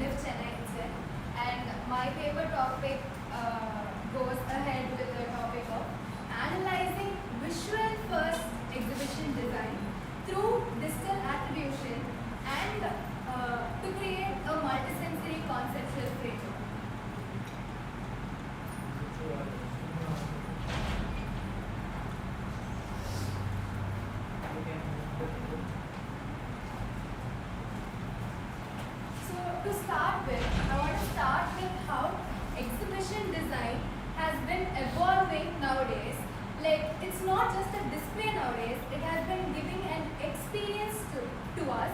And now recently we are observing that the XR or the technologies which have been involved in the exhibition design focuses on the visual spectacle of the design rather than connecting emotionally or giving them the full sensory experience that the user deserves to be. Just a brief about exhibition design. Exhibition design is something when you give out the information as a display and then you get an experience out of it. And what is XR? XR is the umbrella term of AR, VR and MR and connecting the physical and digital environment together. So as we get into the emotive design part of this paper, emotive design is something when you intentionally evoke a particular emotion in the user and then you gain the respective emotional response you want to gain with the user and then the task is done. That is how you call an emotional design a good emotive design. And multisensory exhibition design, as we all know, we use the different types of sensory, that is the lighting, sounds, spatial, colors and materials, which enhances the visitor's engagement with the space. Distal attribution. Distal attribution is something when I as a person perceive the atmosphere, and it comes with 3 steps. First, I am being present in a place and then I am getting immersed in that space and then I am getting the realism of the space. This is the process we go through the distal attribution, which is the key concept for this paper. The research gap that we found was there is a limited understanding of how sensory design and emotive design together combined with XR. There is not much explored, which has to actually, when we involve both sensory and emotive design, it has to bring an intrinsic motivation. That is, it should come within out of curiosity, the visitor engagement, rather than not getting any reward. So these are the research questions. Methodology, we have done 2 types. One is quantitative and qualitative. For the quantitative, we have done a survey among like 65 people as the sample size, and the majority, 80% of the focus was age group of 18 to 29 to get a better understanding of the youth. And then expert interviews with people who are industry experts, as in the visual merchandisers and the technical exhibition designers. And to prove our upcoming concept and the framework, we have used the STEM method, that is the structural equation modeling. And then to confirm that framework, we have used the confirmatory factor analysis and then the path analysis method. So once this was done, and this is the process of our concept and the framework, which is the first, the process go through the sensory design and the technological experience, which combines with the emotional experience of the visitors, which again gives in the survey as the proof that many people voted in the questionnaire that the most important aspect of being in the space, they consider like how it makes them feel and how they want the future XR to be. And emotional experience was the key point that the survey observed that they needed for the future XR space experience. So this is our final framework. We say as a user, when they enter a spatial exhibition design, they first go through the XR technological layer and then they go through the multisensory stimuli, and then the distal attribution happens and then we get the intentional emotional response and then the visitor engagement, and then always a good design should recreate and re-emphasize a good aesthetic value you have felt in your life or a good memory or to make some a good design. This is the proof of our framework.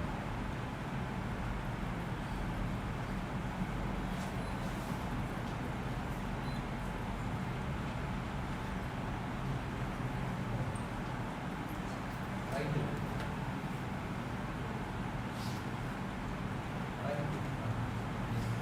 So as a conclusion, we want to say that together multisensory design and emotive design brings the future XR preference needed for the exhibition design, which will be able to recreate a memory or a aesthetic value that you have experienced before in your life.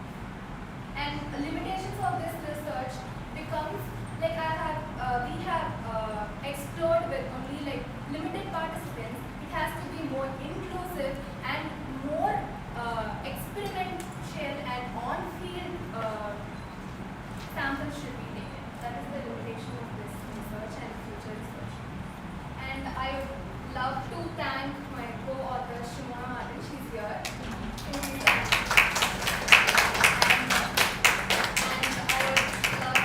Thank my faculty mentor, Vedimalai sir.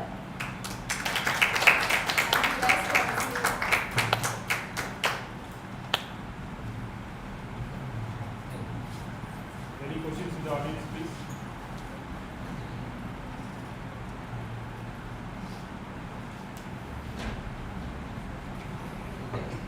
So, I was waiting for the experiment. So, what experiment other than the questionnaire, etc.? So it was qualitative and quantitative. Basically, it's theoretical based, and survey was only conducted, and we have asked them like questions like what sort of experiences you have observed, and then we converted into the STEM. We haven't done the experimental. Okay. I mean, when I saw the quantitative numbers, it was completely women. I mean, any specific reason? So biased. Okay. That goes apart. Like, what is XR? XR is extended reality, where physical and digital platforms. Practically, layman term. I don't know what is XR. Explain me like what is XR. So as a person, I am here and something digital is over there and I am getting immersed in that. Can you? Let's say if I have a digital. Yes, through VR I can. With AR sort of I can. And mixed reality, which is the combination of everything. That is what we are working on in like exhibition. For example, like you said, you are physical and there is something virtual. How you can immerse it there?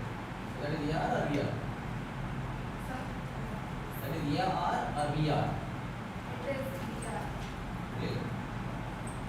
And what is XR? You said XR is AR, VR and MR. You want It's more? a umbrella term of Okay, the reason I am asking this question is first of all whether you guys understand what is XR. Okay. Now the second question is like you ask from 50 to 53 people. You interviewed them, right? And you ask them some questions about design and what do they expect in XR.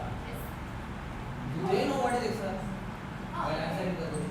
They had certain criteria like what in XR they have experienced. For example, they all have used XR? They all have used XR? No sir.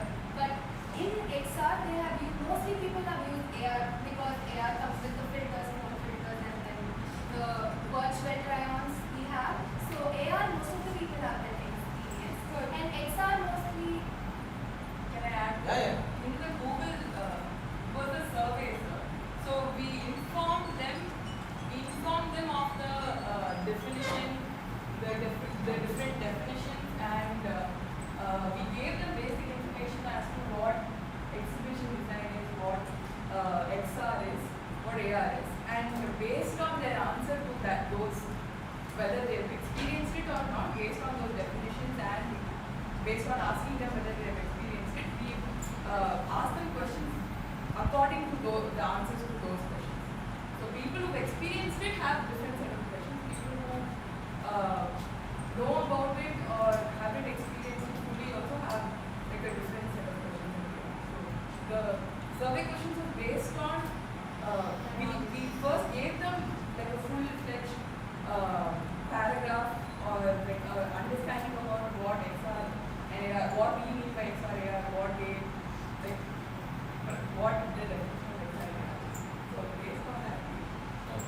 see,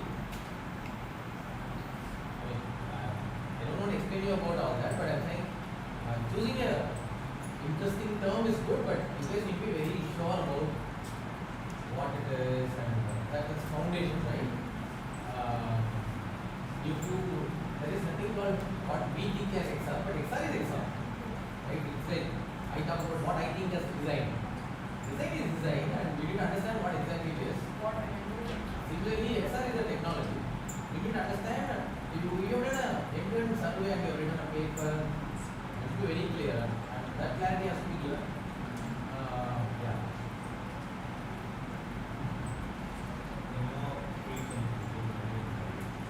Exhibition experience is all about creativity, right? I just want to understand. Give you an example of XR exhibition that you guys have gone to work with your experience and normal exhibition of the exhibition. Is there any XR exhibition that you have ever gone to understand how does it impact your sensory inputs versus you guys are researchers, you are the anchor point and foundation.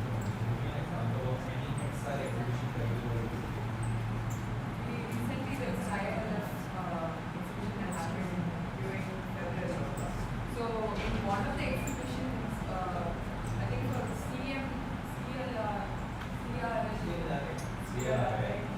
exhibition, they had a VR setup to make us understand what the institution looks like.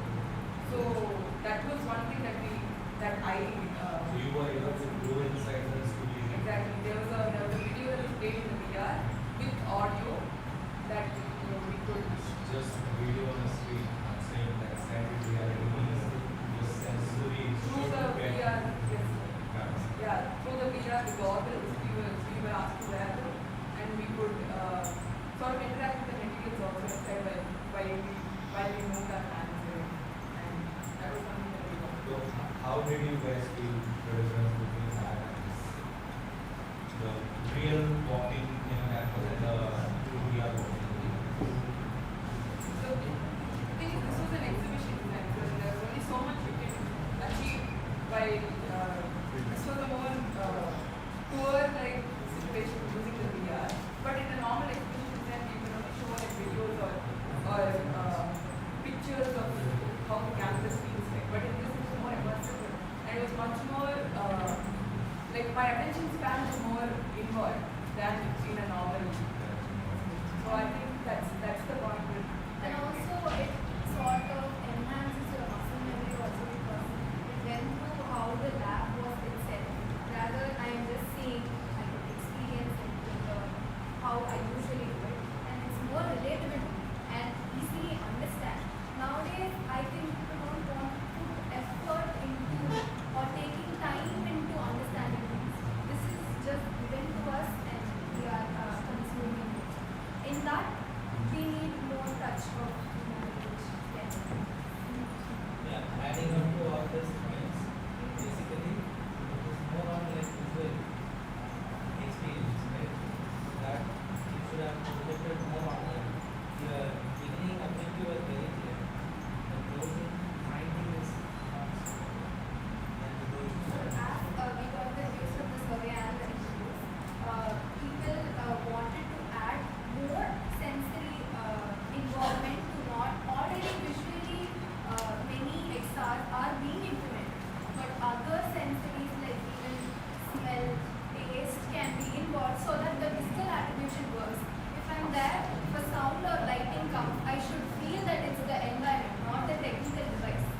So that is the idea.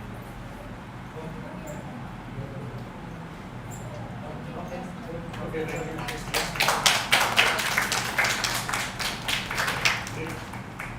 So to the audience, what is VR? Virtual reality. I'm not asking definition. What is VR? Immersive digital experience. Sorry? An immersive digital Example. experience. You guys are good at terms. Like you watch nowadays, you watch the movies also. When you watch What is VR? AR is like the filters which you use where you are handling the device with your consciousness that you're handling the device. Like the Snapchat filters, like the complicated term, simple term. like What is like the what is normal VR? filters and camera filters. Okay, simply if you guys can remember Gayatri and what is the so I'll tell you. VR means virtual reality. What that means is, for example, let's say I want to do meditation tomorrow morning, but I love to go to Switzerland and sit on a nice Switzerland environment and I want to do meditation tomorrow morning. Okay. Today I am in NIFTCH, I cannot go to Switzerland tomorrow. Okay. Unless need to set ticket for me to night. But now someone can create a Switzerland, that particular environment virtually. I can use a VR device. Okay. In the device, I'll be opening my eyes, but it will give me a feel of virtually I am in Switzerland, either in an animated version or in real version. That's called immersion. Or else, like tomorrow morning 5 o'clock, I want to do the darshan of Tirupati or Velankani Mata, whatever it is, right? So, like creating that virtually, being in Chennai and I can go to Tirupati virtually. This is called virtual reality. And what is augmented reality? IKEA users, like this room is there. You can put their furniture. Yeah, correct. That's a good example, right? With augmented reality is something you all have experienced, especially when during COVID. During COVID, there was this popular Facebook Messenger game. When you play with your friend, then you can add something to your face, you can change the face, add flower or whatever, right? So, what is that is called in reality augmenting, adding something to reality is what augmented reality. Virtual reality, everything is virtual, only you are real. In augmented reality, like you will be in the real world, okay? And the AR technology will add something extra to it. So you will be there and that extra will also be there. What is XR? It's an extended reality which will bring, you can virtually be there. You can also add something with the present environment. You can also add something, you can augment to it. All put together is what XR. So remembering that, I want to just speak about this example. That is, for the Mahotsav, they have given the VR glass and the Kalasham and the water, everything. You can sit in your bathtub wearing the VR glass and use this real elements and do the puja in your places. In fact, I don't know if Gandhi remembers it. Maybe like it is 4-5 years before, we planned a course VR for NIFTCH that days. He asked me to prepare and I was about to come and deliver it. We couldn't materialize it because I was continuously traveling abroad. But yeah, I just suddenly remembered that. Sitting in NIFTCH. Yeah, thank you. Okay, next we will call upon Ms. Amrita Vasani for the presentation.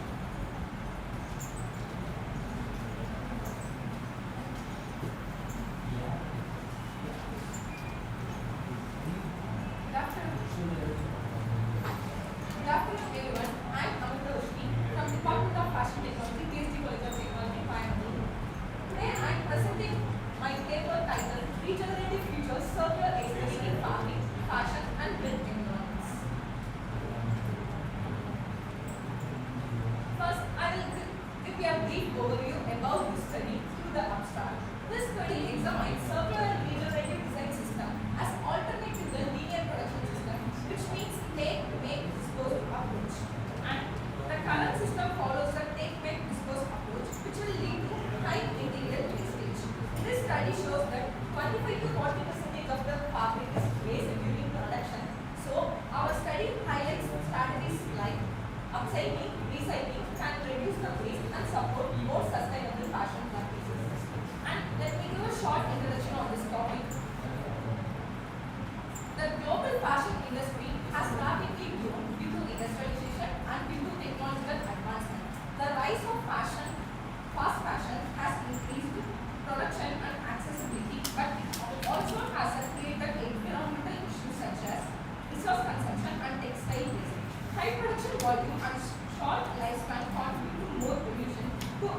these challenges, regenerative design and circular economy are being explored during this study. And these are the literature review. Environmental concern in the fashion industry have increased interest in sustainable design practices, and concepts such as circular economy, circular design and regenerative aesthetic have been explored. Then researchers also highlight the importance of efficient production and resource consumption. This is the methodology how I developed the paper. I developed the paper by referring multiple sources like textile journals, sustainable reports and industry reports, and I finally came up with one solution that helped to reduce the textile waste. Now I will move on to the data analysis and interpretation. In this there are 4 main areas. First one is linear production system in fashion. As everyone knows, today most of the fashion textile industry follows the linear production model, which means it's only goes in only one direction. Raw material extraction, consumption, manufacturing and disposal.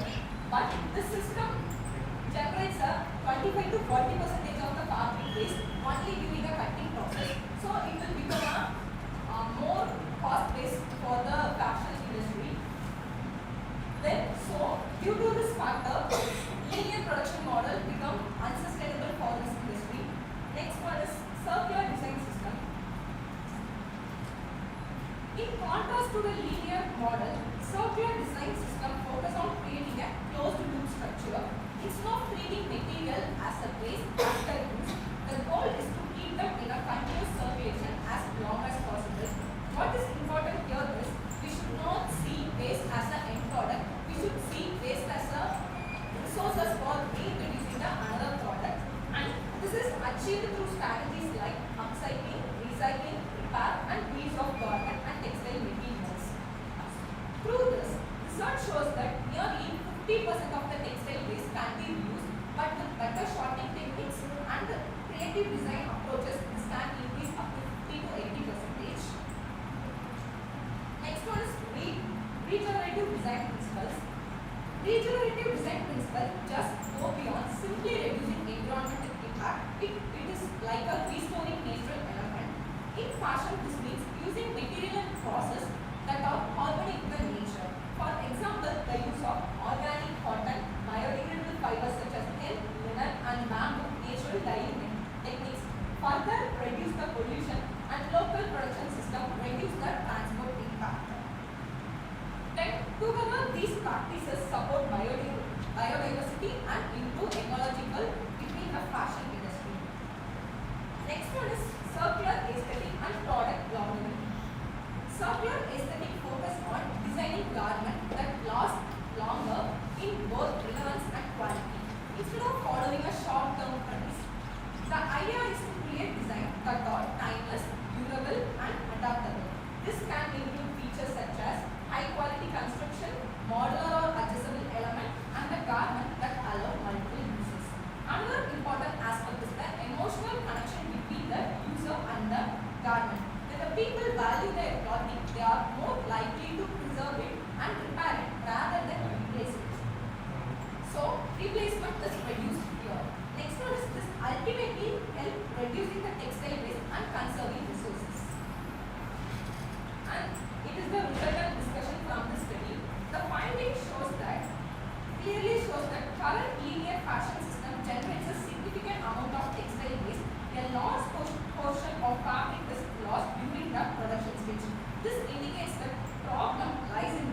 people are not ready to accept the used and recycled garments because they think it is not the quality product yet. And there are also good future scope also. I will list out only two. Nowadays, they are trying to produce fibers by using a CO2 emission, and they are trying to produce the fabric by using agricultural waste. These are the good future scopes. And let me conclude this topic by saying the study emphasizes that we need to move away from the linear traditional fashion system due to the environmental impact, and it shows that circular and regenerative approaches effectively reduce waste, conserve resource, and extend the life cycle of the garment. By integrating circular aesthetic, sustainability can become a part of the process itself rather than afterthought. So overall, these approaches contribute to building a more sustainable and responsible fashion industries. Thank you.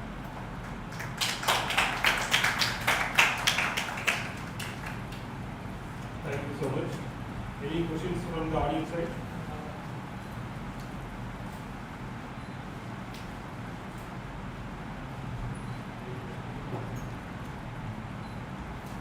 So you told about the regenerative cycle and this one. So have you like experimented in any type of fabric or any other?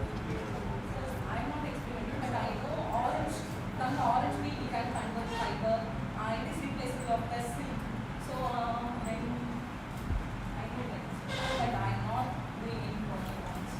Okay. So you talked about the linear fashion of recycling and your proposed fashion of recycling, regenerating. So how you should also just try to just give the comparative study of your proposed as well as the linear thing in the further. So this will be something like an advisory note for you, something like that. Yeah. Thank you so much. Thank you. So now we will be like distributing the certificates to the participants. So over to Martin, sir.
Your contribution of research, it's not a matter of 20 minutes or 15 minutes. So we could understand your effort, and it was a very wonderful effort. You have done it. Hopefully, whatever the suggestions, feedback given here, you can take it forward, and we will just wish you all the best for your future research progress. And so, by the way, I would like to thank all our experts, industry captains here, starting from Dr. Madan, he's here around. So he was there for a whole day and to even handling this panel discussion and such paper presentation also. Hopefully that whatever the matters conveyed from them, you should take it forward. And again, Mr. Gopal also here, and he will also share from his teams whatever the talk given from here. Hopefully you people would have taken it. And thank you, sir, for here. And again, Mr. Rahul also here, and they have given a speech on the same topic. So we are very thankful to all the speakers and guests here for spending time here. We'll just give a small memento and then follow. We'll have a certificate distribution for 10 presenters, and then the best paper award will be informed little later. So post that any people are here, post the presentation. No, let's see. Okay. So starting from Dr. Madan, will you just come here in front? We just want to acknowledge the small memento from our. Okay. Mr. Gopal.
Stop streaming.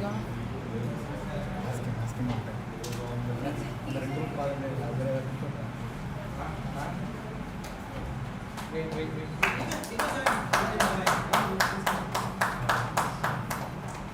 Dr. Kishore.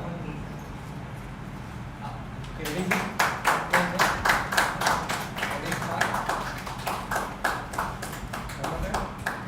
Thank you.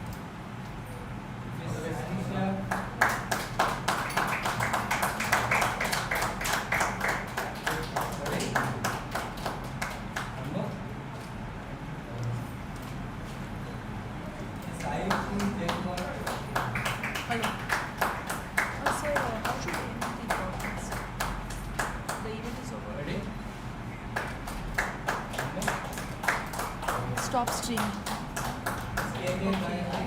And then YouTube.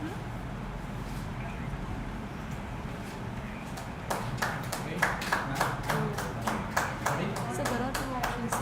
Stop streaming on end broadcast on the OBS there. Okay.